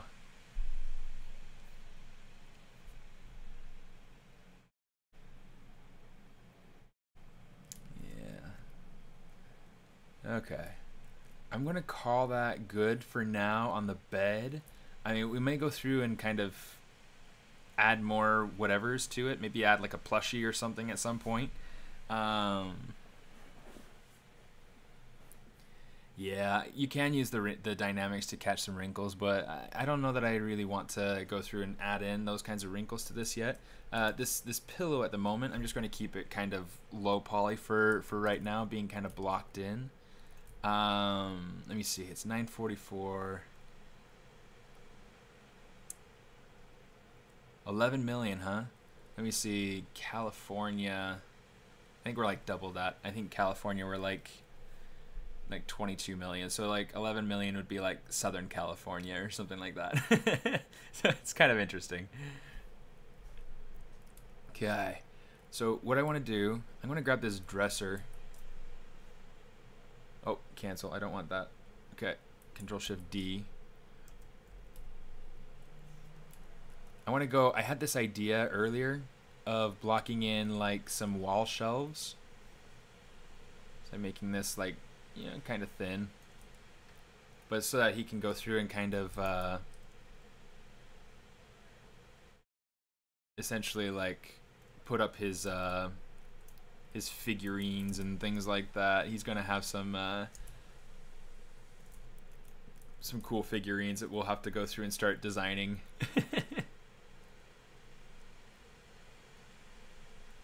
See, let's go ahead and we'll do this.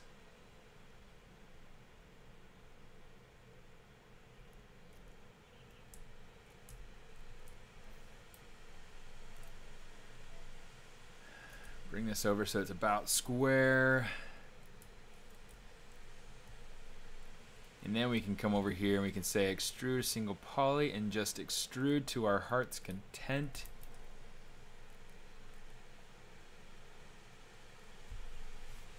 That'll work. And then what I want to do is I'll just duplicate that up. So now we're starting to get some interest here.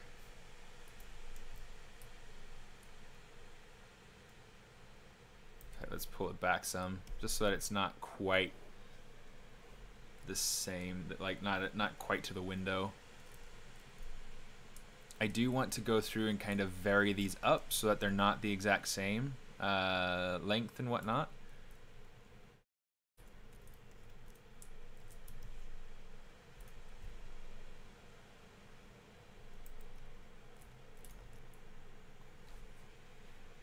Yeah, Sao Paulo is huge. It is huge. So right now I'm not using perspective because it's not important to me right now. It depends on what it is that I'm doing. So if I was working on a character, I will go back and forth between having perspective on and off, just because it helps me to really get a better understanding of what's happening with the forms. Right now I'm just box modeling and I'm trying to get things, you know, lined up in certain areas or whatever. And so I'm really, you know, just trying to kind of figure things out in that sense. Let's go ahead and kind of push out this window just a little bit. Give it a little bit more shape. I think this one's already got some shape to it, so we'll not worry about that one much. All right, but yeah, so it's interesting. Yeah, it's a challenge to do it, yeah, but it's not too bad. Really, it's just a matter of kind of trying to figure out how to visualize what it is that you're trying to do. What we're gonna do, I want to put like wood going along the bottom. Yes, so this is for a project. This is for my own personal project. Okay.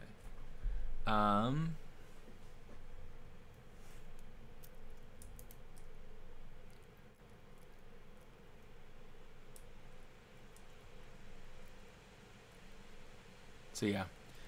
Anyway, so one of the things I'm going to do, I'm going to go ahead and say Control-Shift-D, and just adding like little details really help to sell the project as a whole. So what I'm going to do, I'm going to take this, I'm just going to center my pivot, hold Shift, and rotate that 90 degrees. Okay, let's hit solo just so we can just see this. And we will grab these pieces, Control-Shift-A, geometry, modify topology, delete hidden. In fact, we can get rid of these down here too. Delete hidden. And what we're going to do with these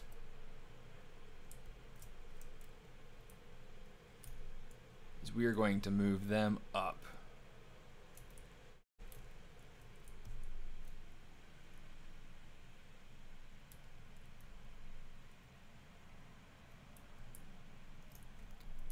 And you know what? We're also going to rotate it around.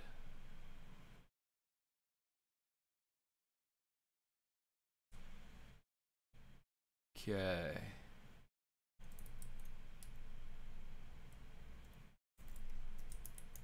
So yeah, that gives us some good.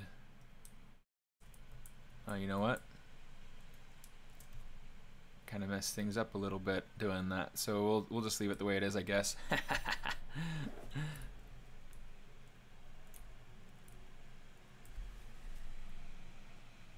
Yeah, eventually I'll texture it.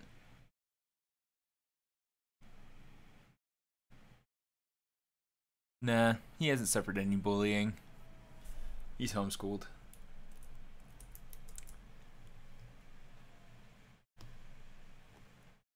Let's see, trim curve.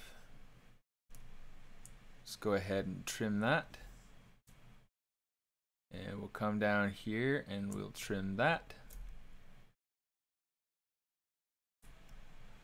Oh, I didn't realize that the backs were open. Or maybe I did, but I just, Here's what we're gonna do instead. Let's go ahead, Control W now. We'll say slice curve.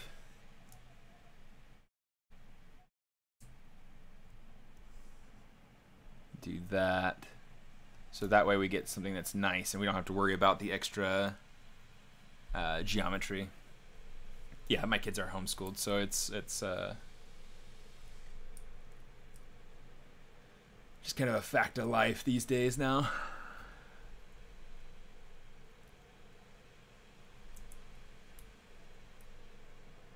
Okay, just gonna kind of scale this down. Oops, too far back.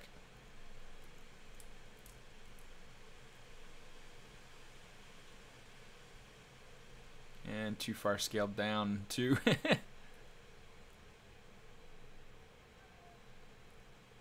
Okay, let me see. Scale it up, I guess, until it feels about right size-wise. Let's turn off a couple of these assets. Let's get rid of... I don't know. Maybe we'll keep it on. We'll just keep it on for now. That's fine. Okay, so we're going to want to put some sort of trim going around. For right now, in fact, what we're going to want to do, let's come over here.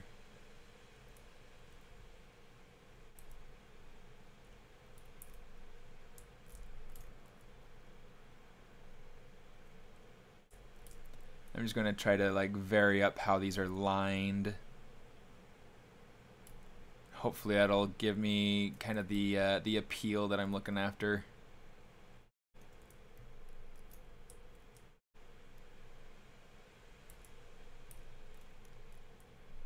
Nah, it doesn't look like it's really getting me anywhere.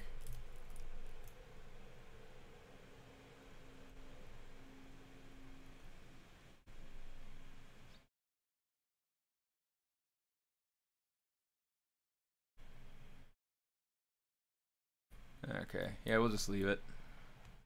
Leave it like that, and that's good enough of variation, I think. Okay. So now here's where we start to get the magic. I'm going to go through, we got to rename this. I'm going to say wall wood boards.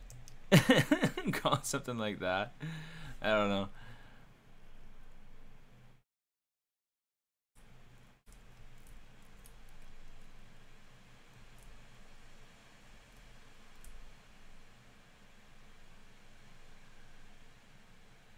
Wait, so did Biden win?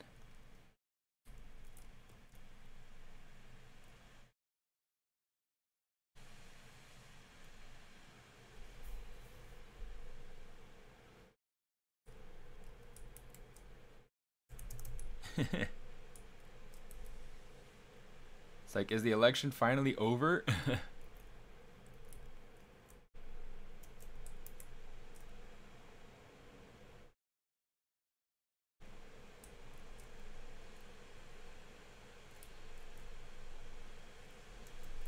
You're in class.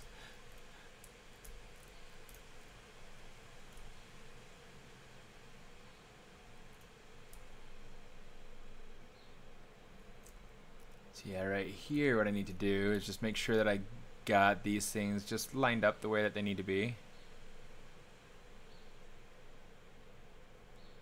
Get it lined up with the edge of the wall at the bottom, and we'll use our brush to just kind of like taper it over so that it's the right position.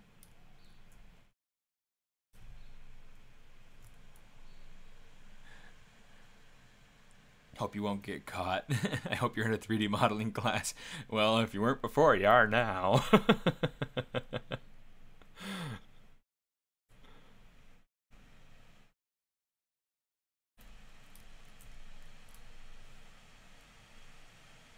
Yep.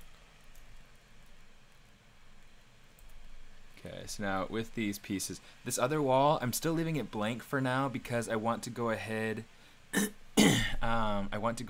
and build in a closet. And so I'm writing off homework. I wish we could write off homework. That'd be so nice. No. Oh shoot.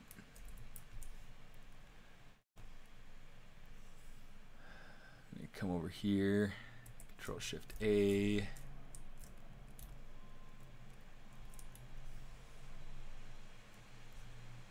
Control Shift A. And then this one too, it looks like. All right, so that way we don't have the boards going too far beyond the borders. Let's go geometry, delete hidden. Okay, so this room is starting to come together. Yeah, wallpaper is something that I will model on.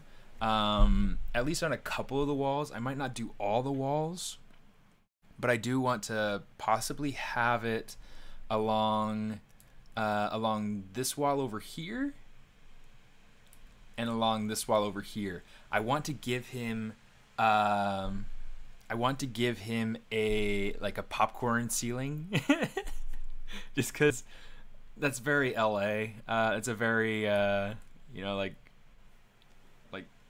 80s and 90s LA sort of thing, and I think that something like that would work really well right here for this section of the ceiling.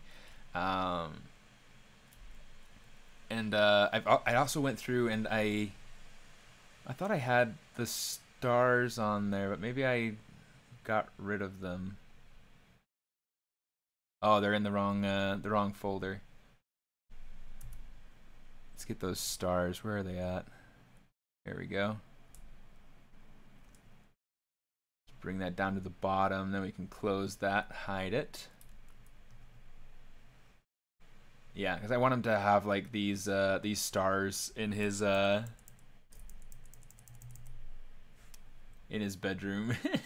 It's just a simple little thing, but you know, and you know, they're not done being laid out, but you know, it's kind of fun, you know, just there kind of for the idea, blocking it in. So yeah. Thanks, Lisanne. Flaky paint. Yeah, any paint will be something that I'll have to add in when it comes to textures.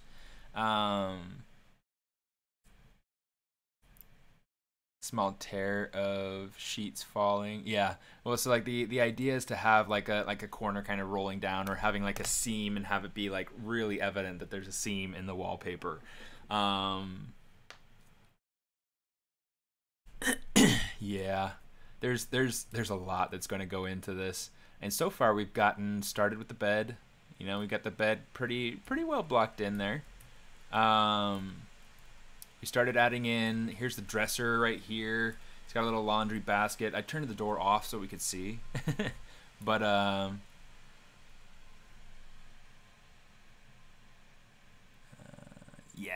yeah, so this is his bedroom. Yeah. And he's got like his computer over here with his, you know, with his cool game setup that we'll block in and all that. But yeah, lots of stuff kind of going on. Over here, I'm still trying to figure out what to put kind of in this window area. I'm still I'm kind of thinking about maybe let's take this and just kind of pull this over.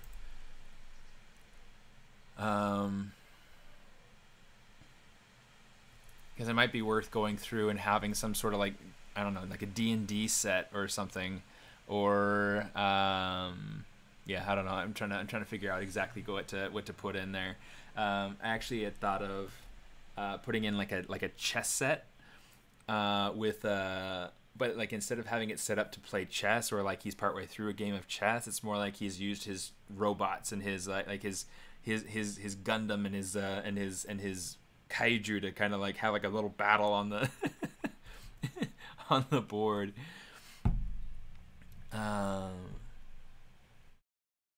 Yeah, it'd be cool to have like a I don't know how it's pronounced. Is it Lo-fi or is it Lo-fi? Yeah, having some sort of like looping animation with it or whatever. It'd be fun.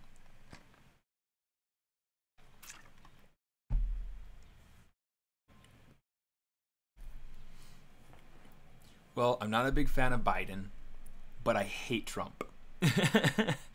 He's not a good man, and so you know, like, but I'm not going to go too far into political agenda here on the stream. I did have a I did have like a cartoon that I wanted to do on the stream, but I don't want to I don't want to go ahead into political views on a Pixologic stream, because then it can be construed to be the views of Pixologic. And so, you know, my views are my own, but they are shared by millions of others, so you know, whatever. But let's keep let's keep election stuff out of the chat.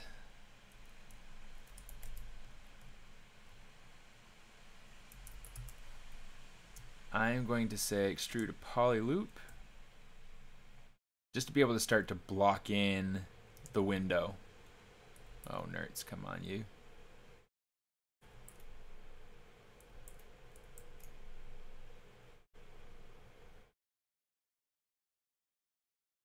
Yeah, let's do something like that, and then we'll get rid of that loop. With this, oh, come here, you. Okay, we have the whole thing there, sweet. I want to say split hidden. And then we'll come in here and we will start to build out the frame.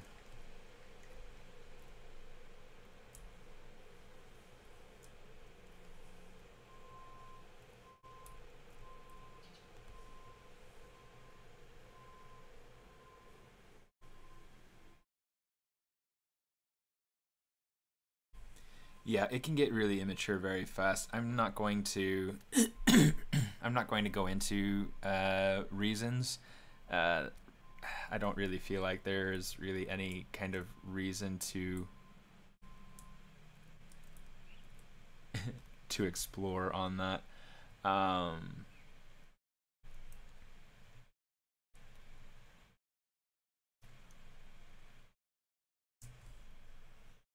But yes, I do have many.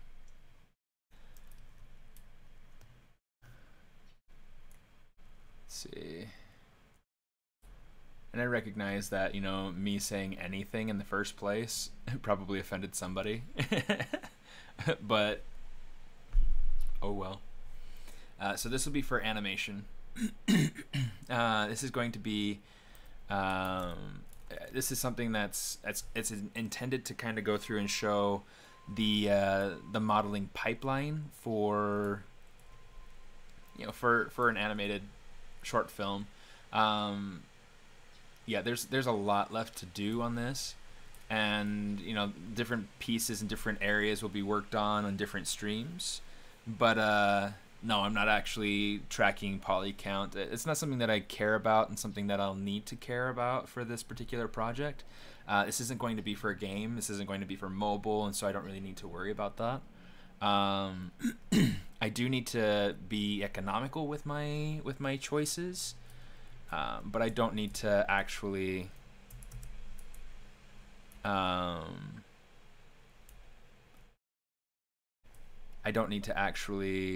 worry about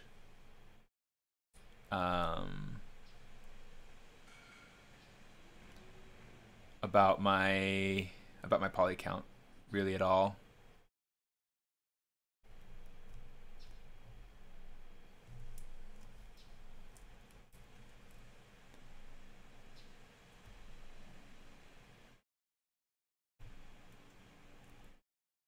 Okay.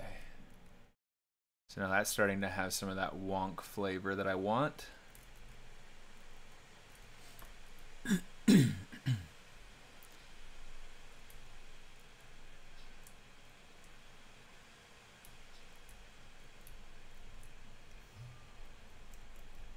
Hey, thanks for stopping in, John.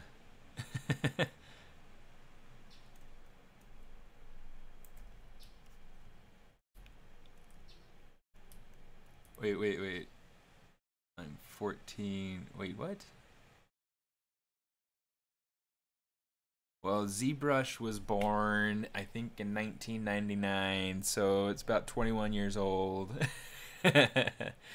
um, yeah, dude, you too, John. Thanks for checking in. Are you 50 years old? No, I'm not 50 years old. I'm 32. Um, yeah, so everything that you see here was all made inside of ZBrush. I don't like going to outside programs. You know, as much as I can, I try to stay inside of um, yeah, inside of ZBrush.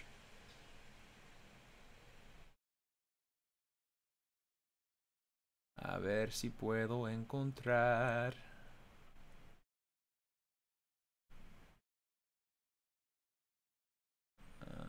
Might not be able to. Yeah, it's in the wrong.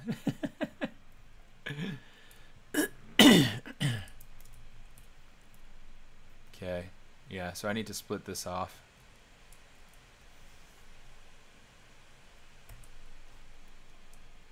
Split hidden.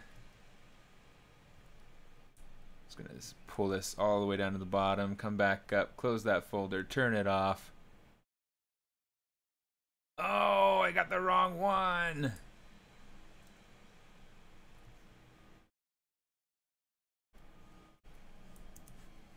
Okay.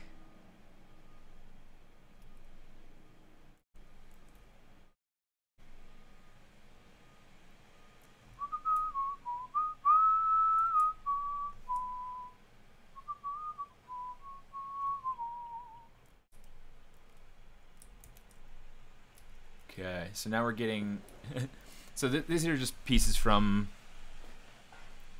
I love colors. Yeah, it's not time for colors though. The reason why is that if I add colors too soon, at least to my workflow, it makes it so that it kind of masks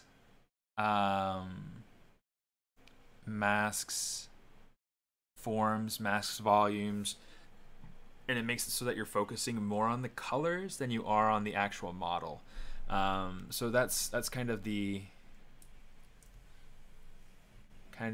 big thing with color and having having these things in here like that.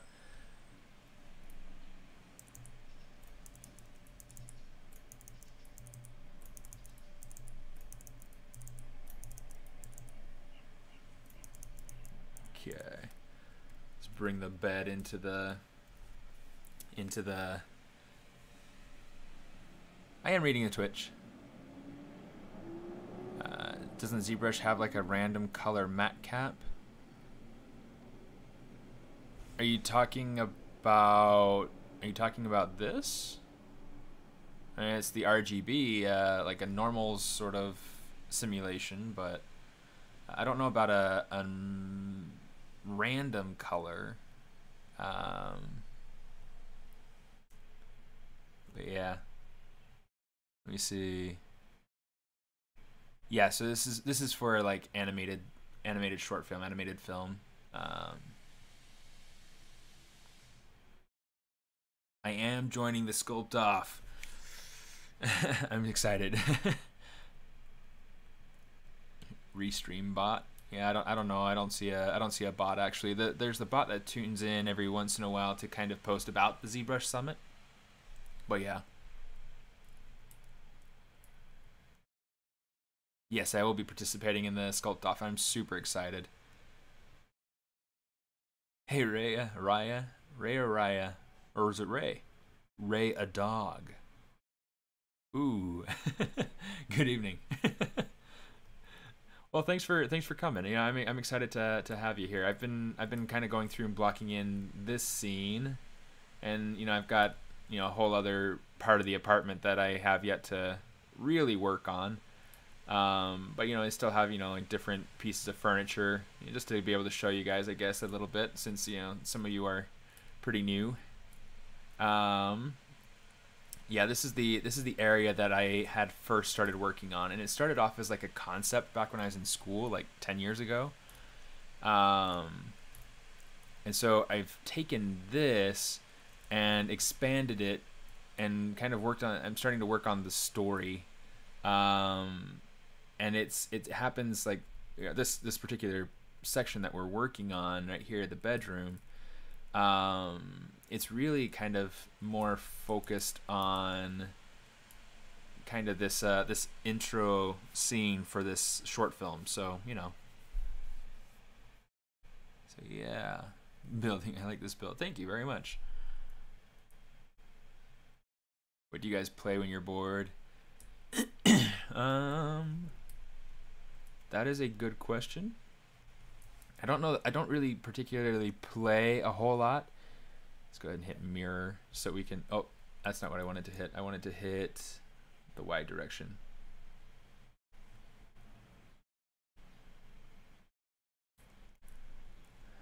Just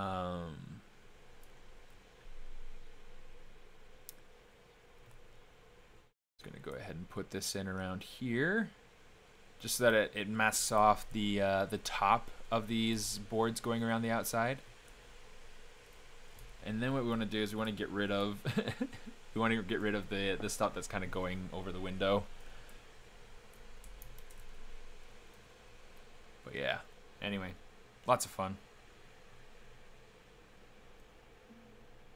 You're working in the industry? Yes, I currently I teach at Nomen. I've been teaching at Nomen for a little over a year now. I teach the stylized characters course. It's a lot of fun. I really love teaching that course. And then let's see, bridge edges. There we go. Oh, nice. I didn't realize that I had it going on the back side as well. Pay attention to that, I guess. Let's say delete single poly. A ver. Ahora me perdí. Okay, I see. It's just that the ends got messed up. There was some loop that got deleted.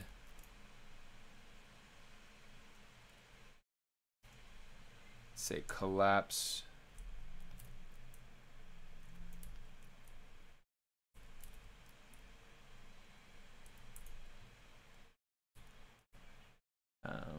And then yeah, so when the pandemic hit, I was working for Walt Disney Imagineering as a concept sculptor and 3D modeler.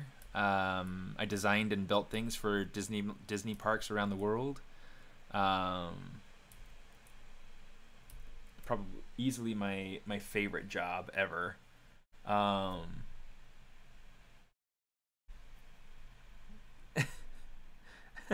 Thanks.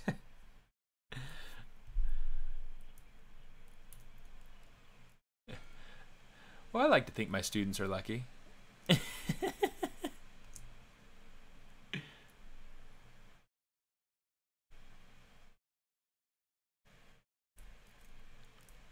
in fact, I've got one student who's trying to get me a job over at the Genies. Gracias, Sebastián. Yo amo el español. Es un idioma muy lindo. Siento que si todo el mundo lo hablara, el mundo sería mejor. Say crease PG. Oh wow, look at that. That's gonna need to be creased. Edge loop partial. Let's crease that, crease that. Crease that, crease that. Yeah, so Disney was amazing. It was great. It was such a good job. And I was extremely valued there, and it was just yeah. It was a heavy thing when the pandemic hit and ruined everything.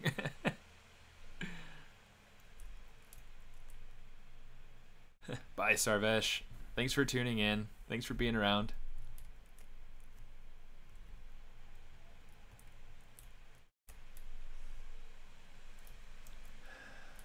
But yeah, I mean, it is what it is, and you know,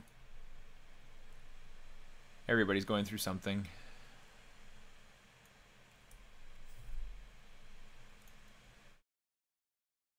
Just gonna bring that over. But yeah, since then I've worked on things for Netflix. I've worked on things in my personal spare time. I've worked on characters for augmented reality, which that was fun. That was a fun little project. In fact, I've been getting like little updates from the developer saying, you know, look at what we're doing, look at what's happening, look what's going on. It's like, that's awesome. It's not something that's out or available or that even has like any kind of online presence yet. It was for a startup, so it's not something you'd be able to look up or that I'd be able to show you yet. But yeah, it's super fun, and I can't wait to be able to just show some of it.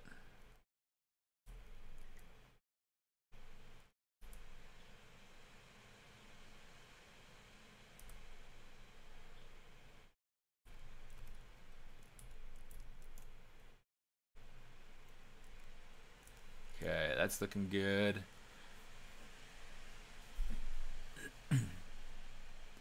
So I teach at Noman. It's in Hollywood, here in California. It's actually on the same campus that Pixologic is located on. So I get to see the, well, I mean, when we're teaching on site, you know, when we're on site on in Hollywood. Right now we're online, and we'll be online next term too. But yeah, so when we are on site, I get to see a lot of the Pixologic guys all the time. I go visit them and chat with them, things like that, and it's fun. I really enjoy my association with the Pixologic crew. They're good people, and they really care about their artists. I'm going to grab my slice curve, and we'll just trim it. Yeah, let's trim it right about there, right about where that window edge is. So now you can see we got different polygroups here. And actually, let's go ahead, invert this. Oh, Control Shift A. Then we can go ahead, get rid of that. Okay, so now we have an opening for our windows, and we'll go ahead and we'll tweak the opening here to kind of make it so that it fills in. But yeah, that's kind of how I would do that.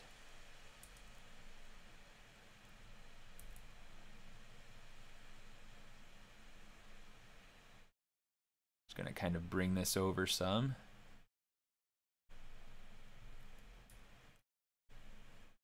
And this is a spot where I suspect there won't be a ton of attention, and I'll probably build some sort of trim going down so that it kind of covers up that seam a little bit better, and makes it feel a little bit more complete too. But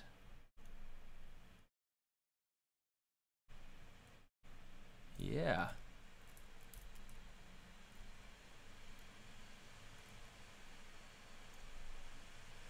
So there's that. And then I also want to get a single board on either side, which I have a single board.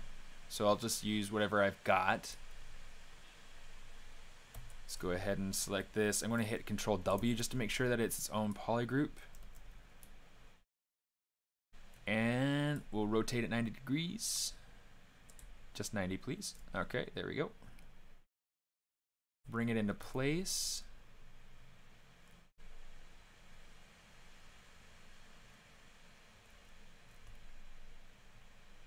And then we'll just kind of scale it around until it fits.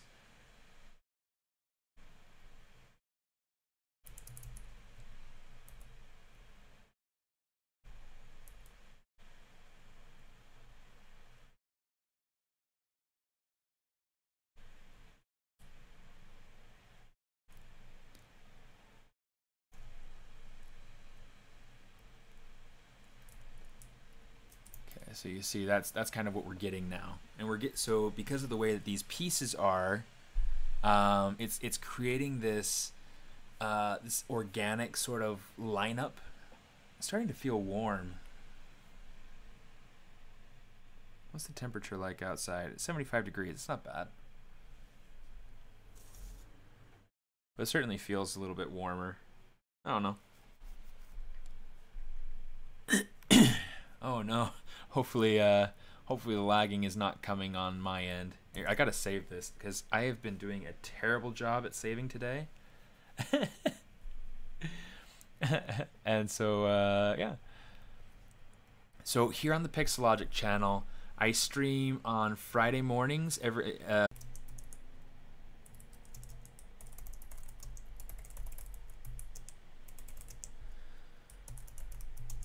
okay, so you can find my streams at either youtube.com/smartist or, in fact, I'm not even totally sure if these messages are going through, or twitch.tv/smartist.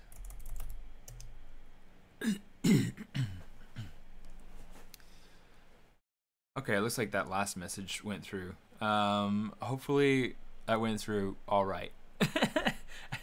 It's always kind of frustrating when, yeah, so Friday. It's like my computer's just like I just can't. I just can't. You gave me too many Mondays during the week. I just can't. I'm gonna go ahead and delete this island, and then we'll take the rest of these.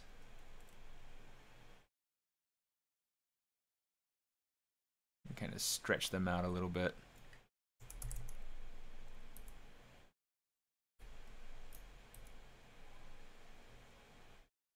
And kind of bring this one over. I think that'll help to fill in that gap a little bit better in a more natural sort of way.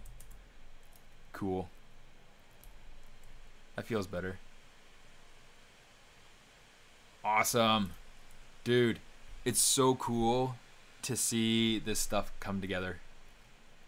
Okay, I think, okay, so one of the things that I'll do, let me go ahead, let's say insert this, just for the sake of blocking in the posters.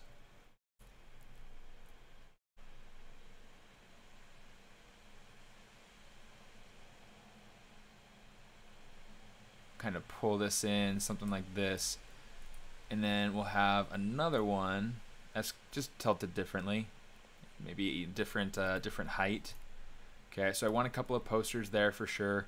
I might go through and tack on some posters up here, and I'm also debating whether or not like how I want to texture this ceiling.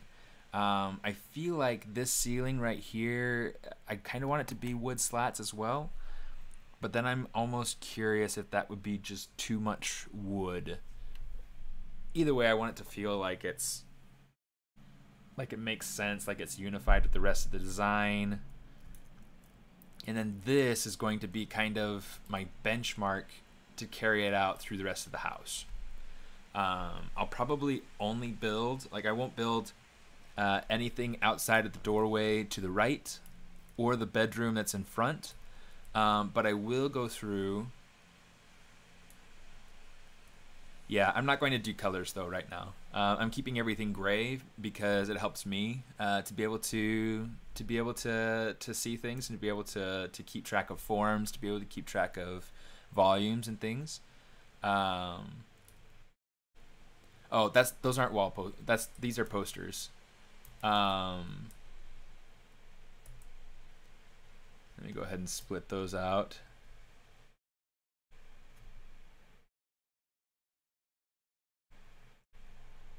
Call those.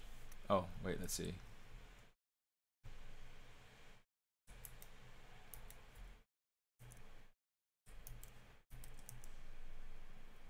Okay, there we go.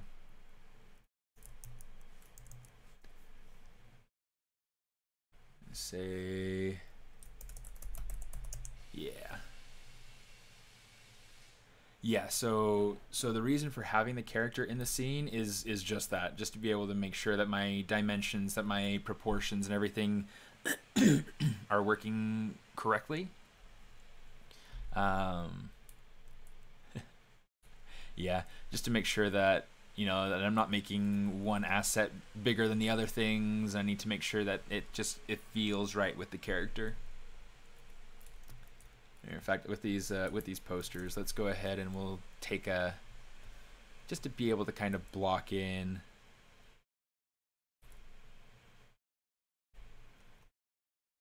push pins or something, you know.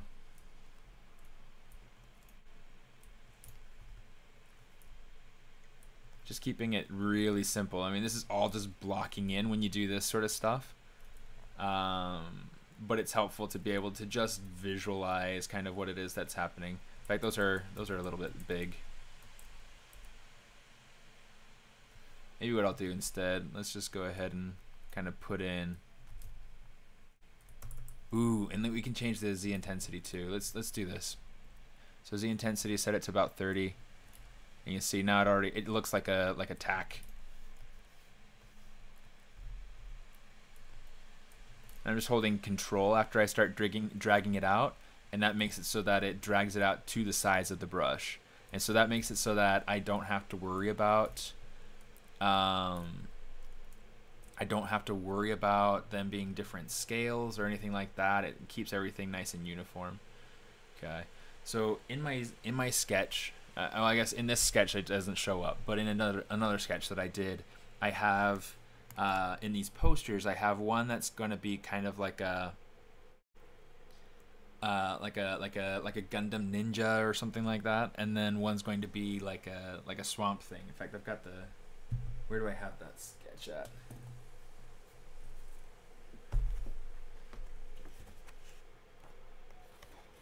Right there. So here is one of the posters. It's just going to be like a little Swamp Thing, kind of like a Mike Mignola sort of style, but with some of that like Japanese graphic design sort of flair, or like Korean sort of style flair. They have some really cool. I really like the graphic design sense that comes from a lot of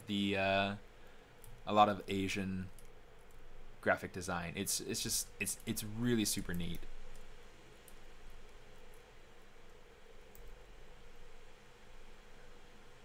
Okay, let me see.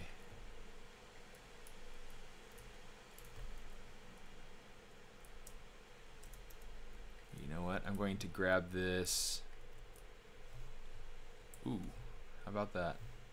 I'm going to grab this, bring it over, and put it into place.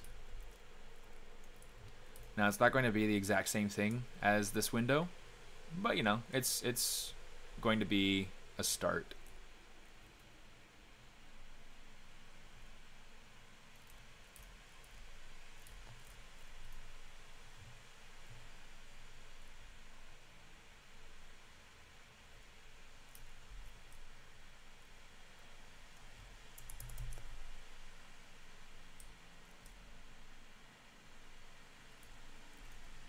I'm going to turn off that dresser.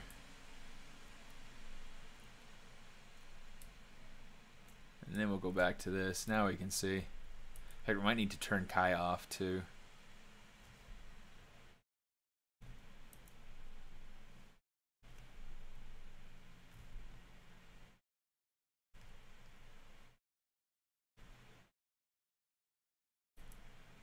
There we go.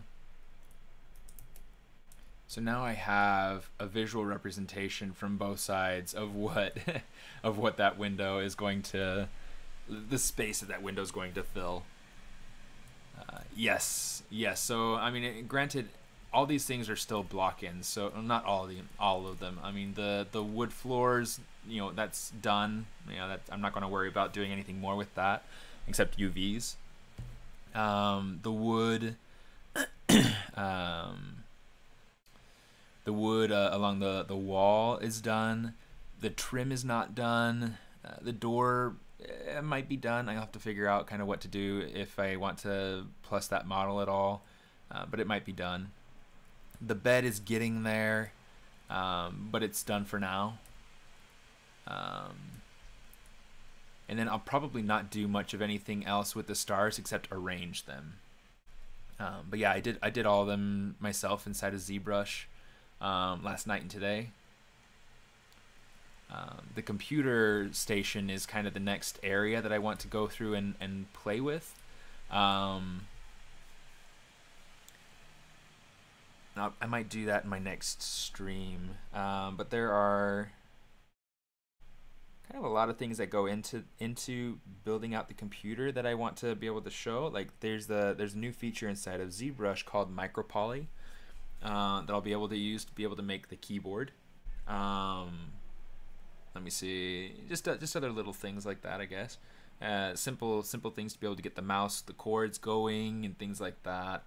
I still need to figure out what I'm going to do for the desk design. I just know that I kind of want to make like a cool little tower or whatever. One of my friends suggested going through and making like a little lava lamp, which I thought would be super stellar, you know. It's just a fun idea. Beanbag chair, laundry kind of scattered throughout, but you know, there's like the laundry basket in the corner. And then I want to make like a little table over here too. Let's turn the dresser back on. Where's that dresser? Here, I'm going to retitle this Wall Shelves.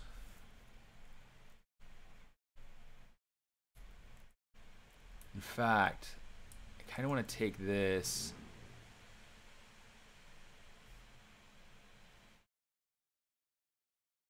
I don't know. I'm not entirely sure where to put everything yet. We'll leave it there for now. We'll leave it there for now. In fact, let's do this. I'm going to grab the dresser, Control-Shift-D. Bring this up. Let's rename this table.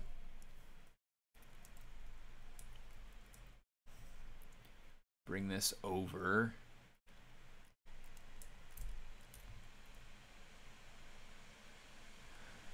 Just kind of narrow this down. I want it to be kind of square. Yeah, I thought about making some sort of little rug, and I probably will at some point. In fact, I might even just kind of steal one of the rugs that I made for the living room as a base. Let's go ahead and maybe make this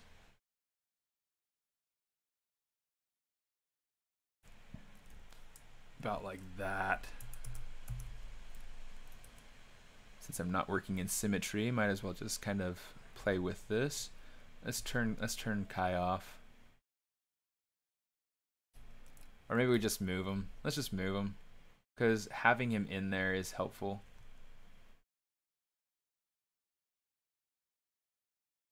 Oh, where did Kai go? There he is. So just bring him over here, and I'll just turn him to a 45-degree angle so that he's at an angle that I can, you know, compare him easily. And kind of correct him out easily too. Okay, so let's put him over there. That'll work for now. That way he's still present, but he's not like demanding all the real estate right there where I'm trying to work.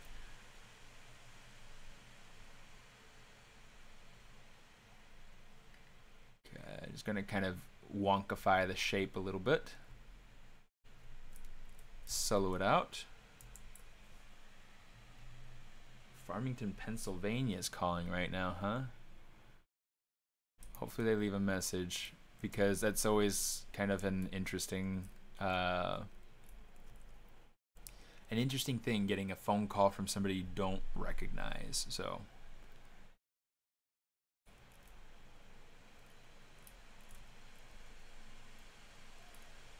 I don't like having that the same height as the chair.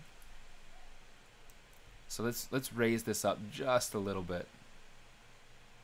I think that feels better. You know, you do want to think about those sorts of things, you know, like how things are lining up. Do I want it to be maybe more like that? Yeah, sure. And then for the legs of this little table, what I'm going to do is I'm going to drag this down. Let's scale it upwards.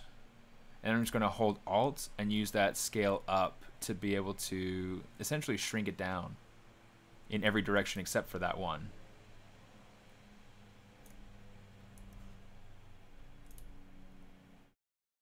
Kind of give it a little bit of a taper.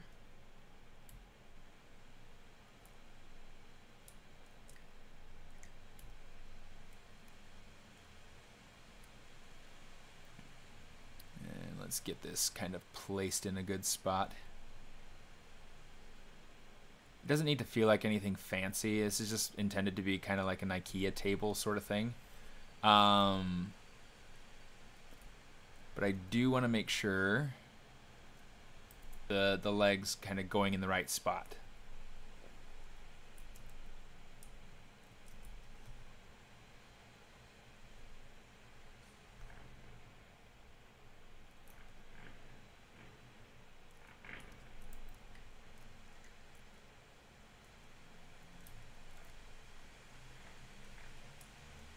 Alright, that's not bad.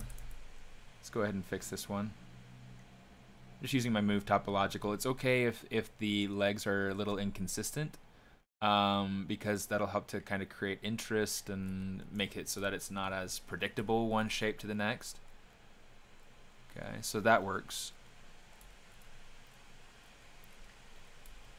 And this way it feels like he's got like a little spot that he sits to be able to play with his figurines or something like that. On this table we're going to have a chess set. I'm gonna rename this chess board.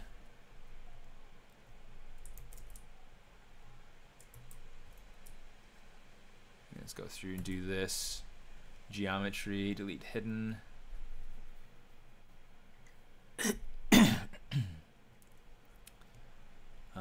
Let me see.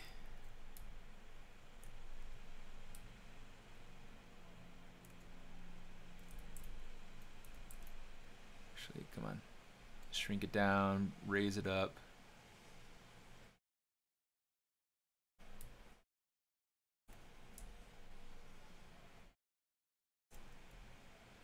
Just going to kind of place it on top, but I want it to, I don't want it to be lined up the exact same way as the other shape, so we're just going to kind of modify the shape just a little bit manually, so that way it's its own thing.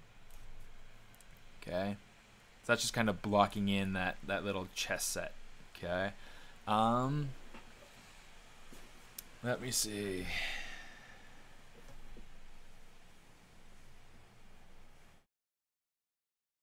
I want to. It's located in Melbourne. Why do you say that? Oh, Billy Blue College of Design.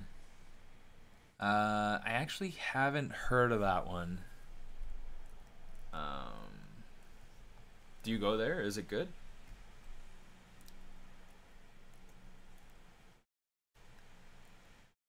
Okay, this is starting to come along really nicely, and I'm enjoying this. I will probably want to go ahead and put posters or something along over here. So I mean, maybe we'll come over to one of these posters.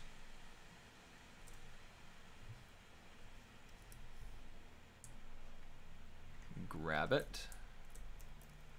And we will say Control click and drag to duplicate it out. Just get a 180-degree spin. Now what I want to do is I want to shrink the poster without shrinking the everything else. Let's see, let's go ahead and hit transparent. And I want it to fit inside of this this little space right here. Okay, so in order to get this to work, I'm just going to have to kind of tweak these corners individually. So we're going to kind of make this a little poster.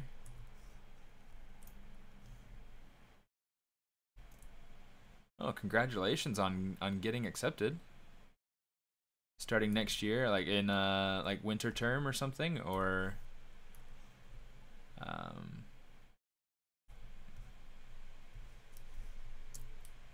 let's go ahead and do this. Bring this over. Yeah, Melbourne's so far away. Just kidding.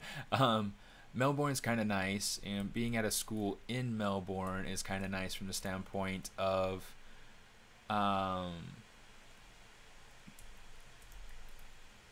really being able to, let's kind of overlap these a little bit, of really being able to, let's kind of push this or something over here. Because I mean, there's a little bit of industry there, you know, and that's great. That is so nice. And so being able to be there close by, where, you know, there's a possibility of connecting with the industry and things like that. That's tremendous. That's really nice.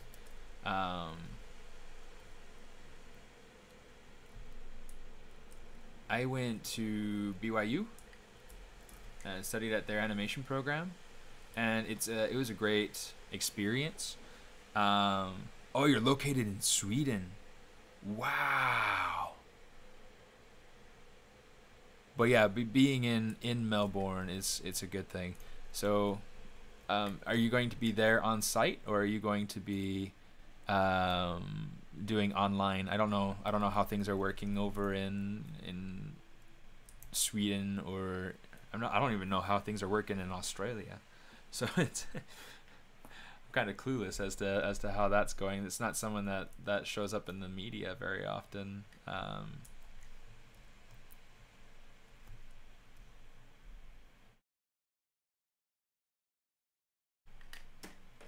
Control Shift A.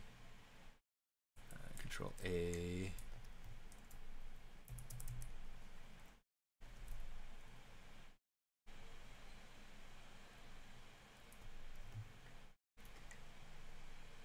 On site indeed.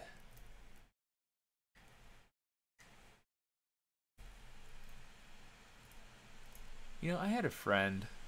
I mean, she was an old woman, but you know, she was my friend when I was a little boy, who is from Sweden. That's not something that that I hear about very often, really.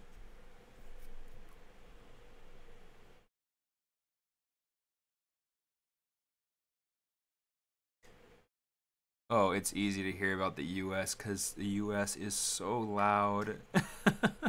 And it's kind of frustrating how loud the US is about everything. It's like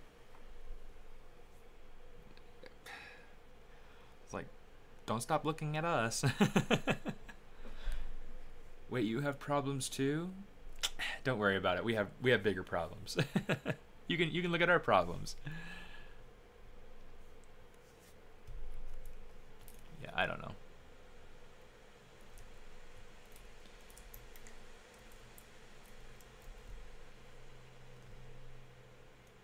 You know what? Let's make this a little bit smaller. I want, and it's transparent.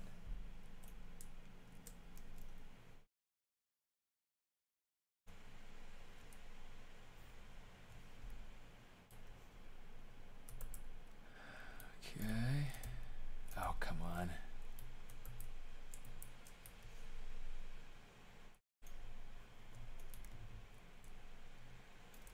This way it feels like he's got a couple of different size posters kind of close to his workstation. Internship on my 3rd year, really hoping to come to the US by that time. Cool.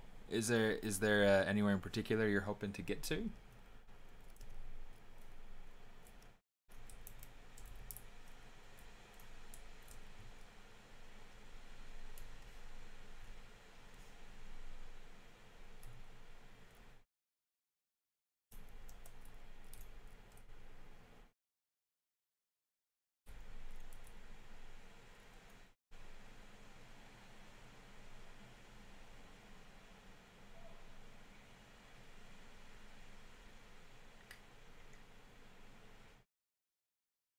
Let me see. Yeah, we'll call that good. Oh, nope. We gotta kind of tweak what's coming out, what's going in.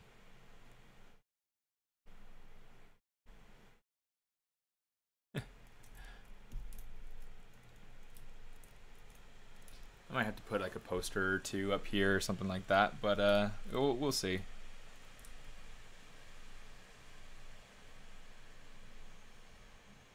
Okay, let's make sure that we're grabbing all these little bits down here. Control Shift A. Oops, didn't want that. And then Control A. Let's do this. Okay, we're going to take this, Control click and drag so we get that out there. Get that 90-degree rotation.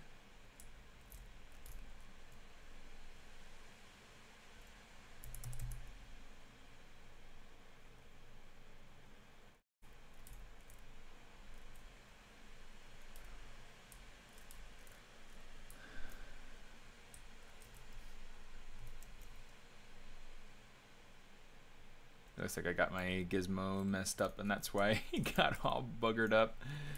Oh my goodness, okay.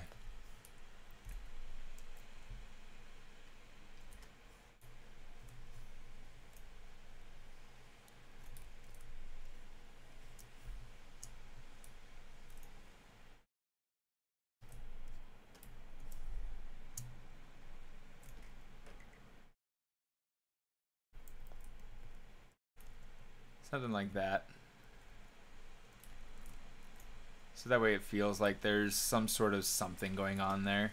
I'll probably, in fact, just since I kind of feel like I might want to add in curtains right here. I know that I've got, personally, like I have a blanket kind of covering my window that's right here in front of me. And so you know, maybe he does something similar, or maybe he has an actual curtain. I don't know. It could be interesting.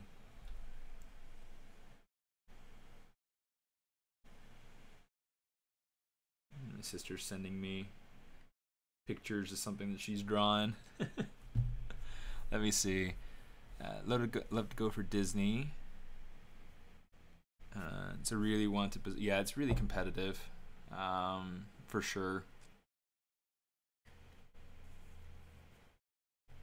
Yeah, I think that's a good idea, and that'll be something that we'll go through and add in later as we as we have more of like an idea of what's going to go there. Yeah, for right now, it's really kind of just about getting things blocked in. Yeah, it's kind of interesting.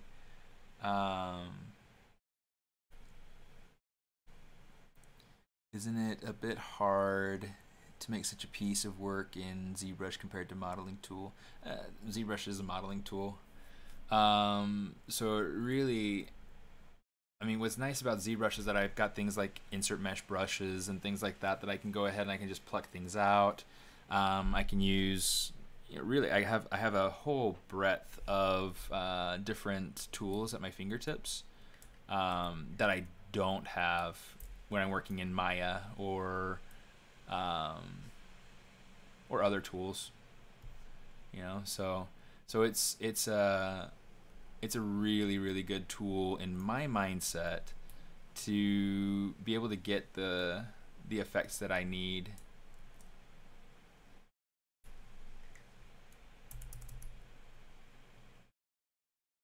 just going to kind of push the blanket in because I don't want it to be coming through the wall that much. I mean, I don't need it to be absolutely 100% perfect with the, you know, you can see it's like coming through the bed a little bit, but it's like I'm never going to see that bit of it, you know. It's always going to be hidden, so I don't have to worry about modeling all that in.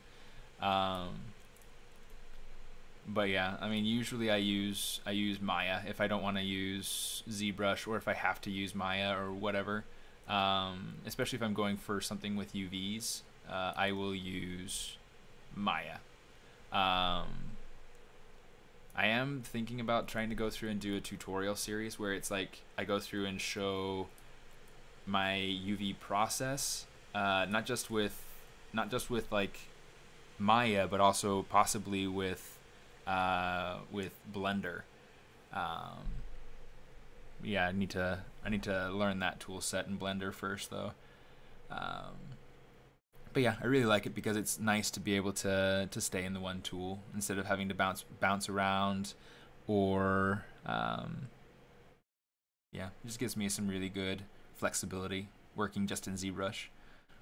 Just trying to contact them, even if you might not find a place there. It might help you find an internship. Yeah, reaching out and you know, networking is a huge thing. Let's turn on perspective. Somebody was asking about like why I don't work with perspective. Just at this moment. Okay, so the room is starting to feel lived in. It's starting to feel like something. I'm definitely a ZBrush cowboy. At Disney, my job was pure ZBrush, so it was awesome. It was awesome. I mean, I had the opportunity to choose to work in Maya or to choose to work in other programs if I needed to. And I used things like Photoshop if I needed to as well, but most of what I did was all ZBrush, so it was excellent. It was the best job I've ever had. Like, bar none. Hello, Olivier! How are you? Okay, let me see. I'm trying to think. Yeah, let's add in a windowsill, and then I think I'm going to call it done. Windowsill for each window. So I'm going to come over here. Yeah, I'm just going to use my insert mesh, simple cube. Let's turn off Kai so that we don't have to worry about him blocking the view. Where are you at, buddy? There you are. Okay. Just gonna click and drag this out. That works. I just want to kind of scale it out to the side. Make sure that it's, you know, overlapping, or like that it's not overlapping, rather. That it's fitting between the gaps in the window. And we'll pull it down, and then we'll pull it forward. That might be a little bit much. Let me go ahead and pull this in a little bit. Oops. I do want it to go out past this this trim, but I don't necessarily. In fact, that might be a little bit thick.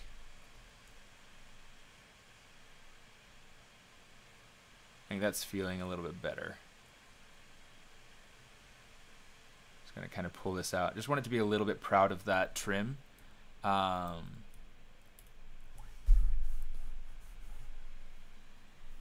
Only made a wooden creature in ZBrush. I really love how easy it is to make organic shapes compared to Maya. Yeah, absolutely. Absolutely. About Blender, I find it really messy, but having 2D tools in it is very handy. Yeah, it's interesting. It's something I want to explore a little bit.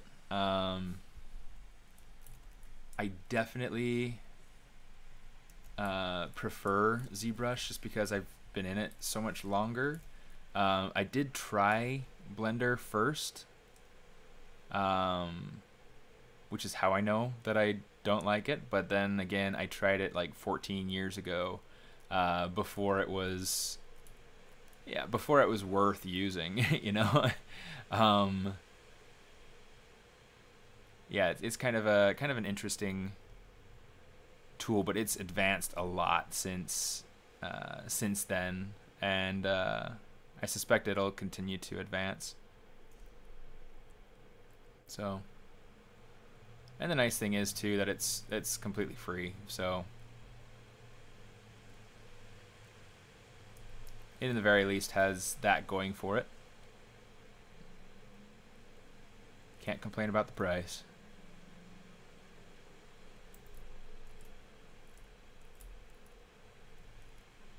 Ooh, that's a good question. So I started in 3D in 2006. I was a senior in high school, and one of my good friends invited me to a 3D animation class that they offered at my high school, and it just blew my mind that would even be a thing. And so, yeah, I went through and took the class and fell in love with it. Before that, I wanted to be a scientist. I wanted to be a marine biologist and study reef genetics. My little curtain is like blowing all over the place now. Let me tie it up a little bit. Yeah, I wanted to study reef genetics and coral reproduction and coral conservation. It's a great subject. It's a great topic. But yeah, that's kind of what I started out aiming for, which is interesting to always consider, you know. I'm gonna go through. Let's. Oops.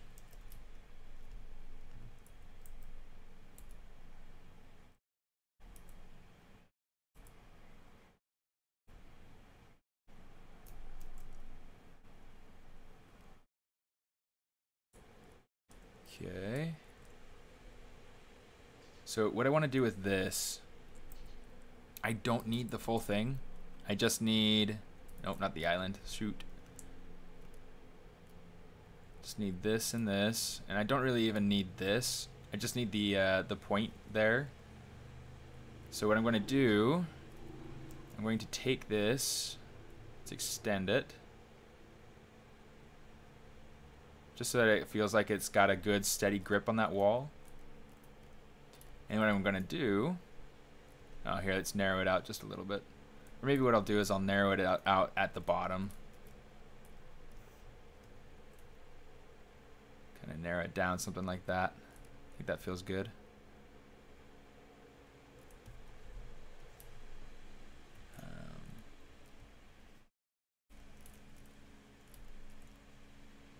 Yeah, and then we'll go ahead and we'll narrow it down here at the front too. Maybe not quite as much as the bottom, but enough.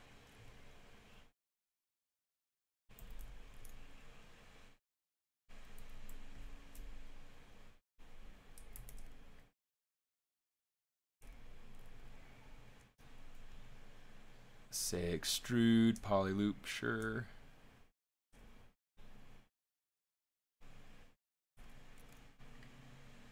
All right.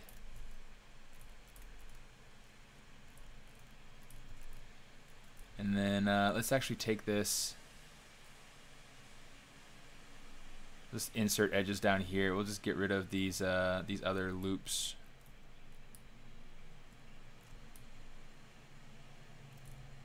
Oops. If I can get it to.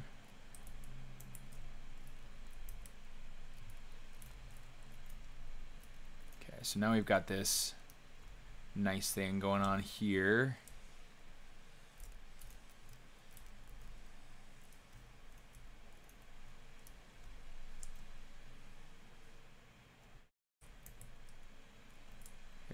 here's what we're going to do. We're going to go Control Shift A.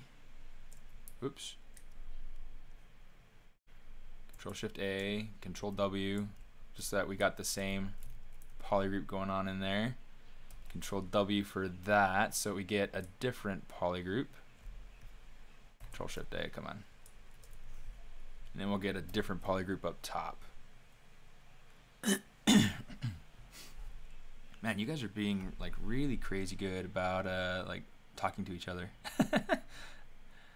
Working in Blender as a beginner in 3D.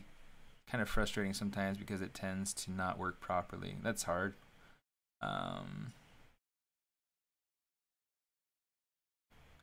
See, yeah, sculpt off. The sculpt off is tomorrow, so that's exciting.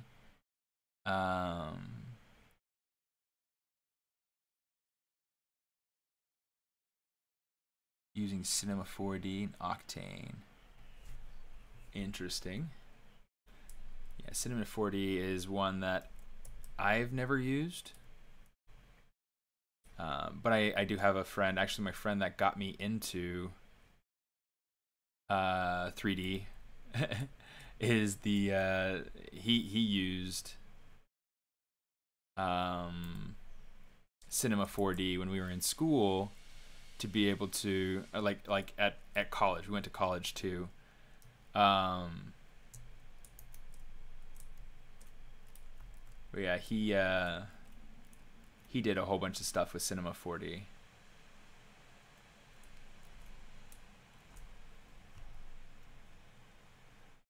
I never got into it. It's just not something that I needed for my personal career. Oh, come on.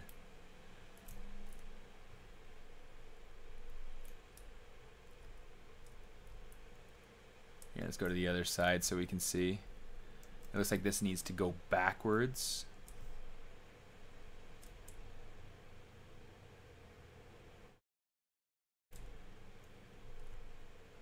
Turn off transparent so we can see.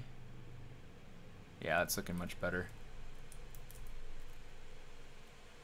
Now I gotta try to decide if it's feeling too wide, and I think it is. I think something like that will probably be a little bit better. And maybe let's just kind of shrink it up a little bit. I know it looks like it probably won't support as well, but you know. Let's go ahead and draw out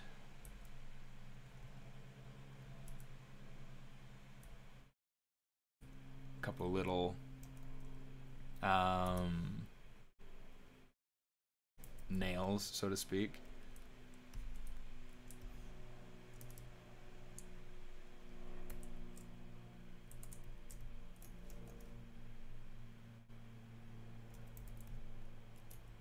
Okay.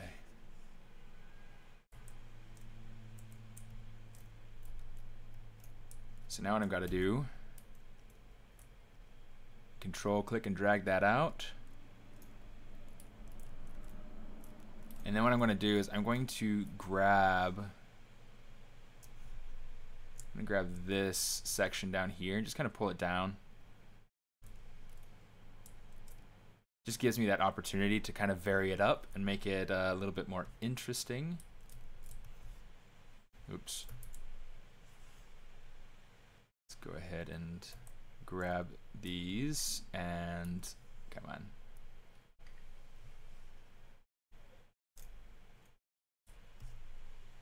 Just to make sure that we have, I'm going to hit Control W just to make sure that I've got the these pieces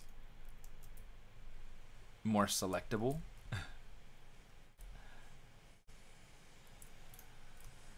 Here, let's just drag it straight forward.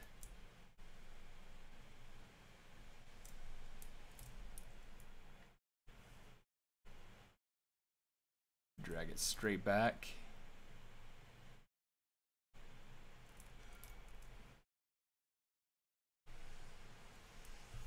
We'll pull that in and we'll pull that over.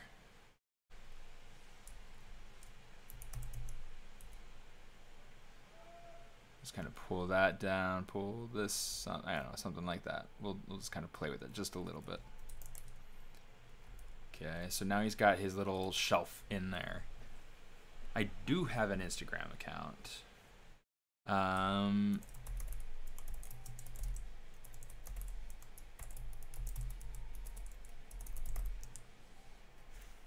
Hopefully that's the right link. Looks like it's good. There we go. Yep, that's the right link. So now you know how to find me. I might post a little bit of the progress up on my account later. Have a presentation to give here in another 50 minutes. So I've got to kind of wrap up here soon, but let's go ahead and pull that down. Let's kind of pull that around just to make sure that they don't quite line up. Pull that down, pull that back up.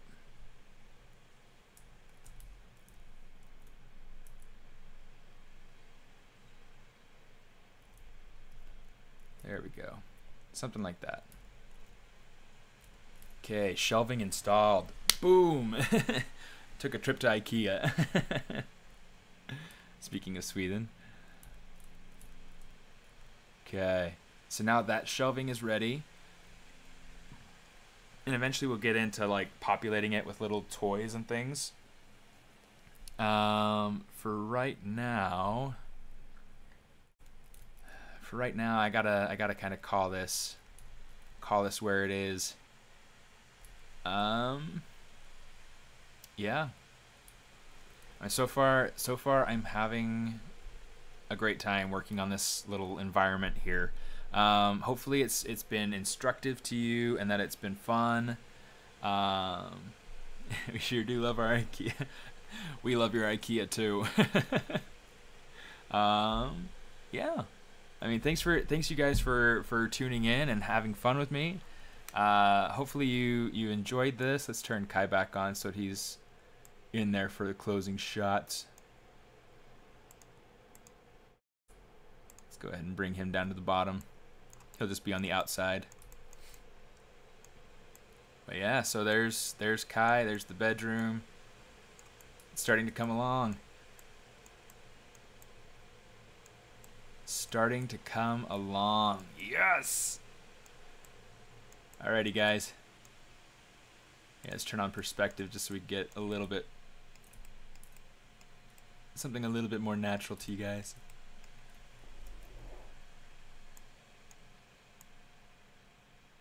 Let's kind of pull him in over here or something. Alright. There we go. There's Kai. There's his bedroom. Yeah, it was fun. It's fun. It's turning out. Oh, good to see you again, Jan. Yeah, thanks for coming and having fun. Hopefully you guys enjoyed it, and hopefully you had fun. Hopefully it was instructive in some way. Yeah, stay safe out there. Remember to tip your waitresses, and I'll see you next time I see you.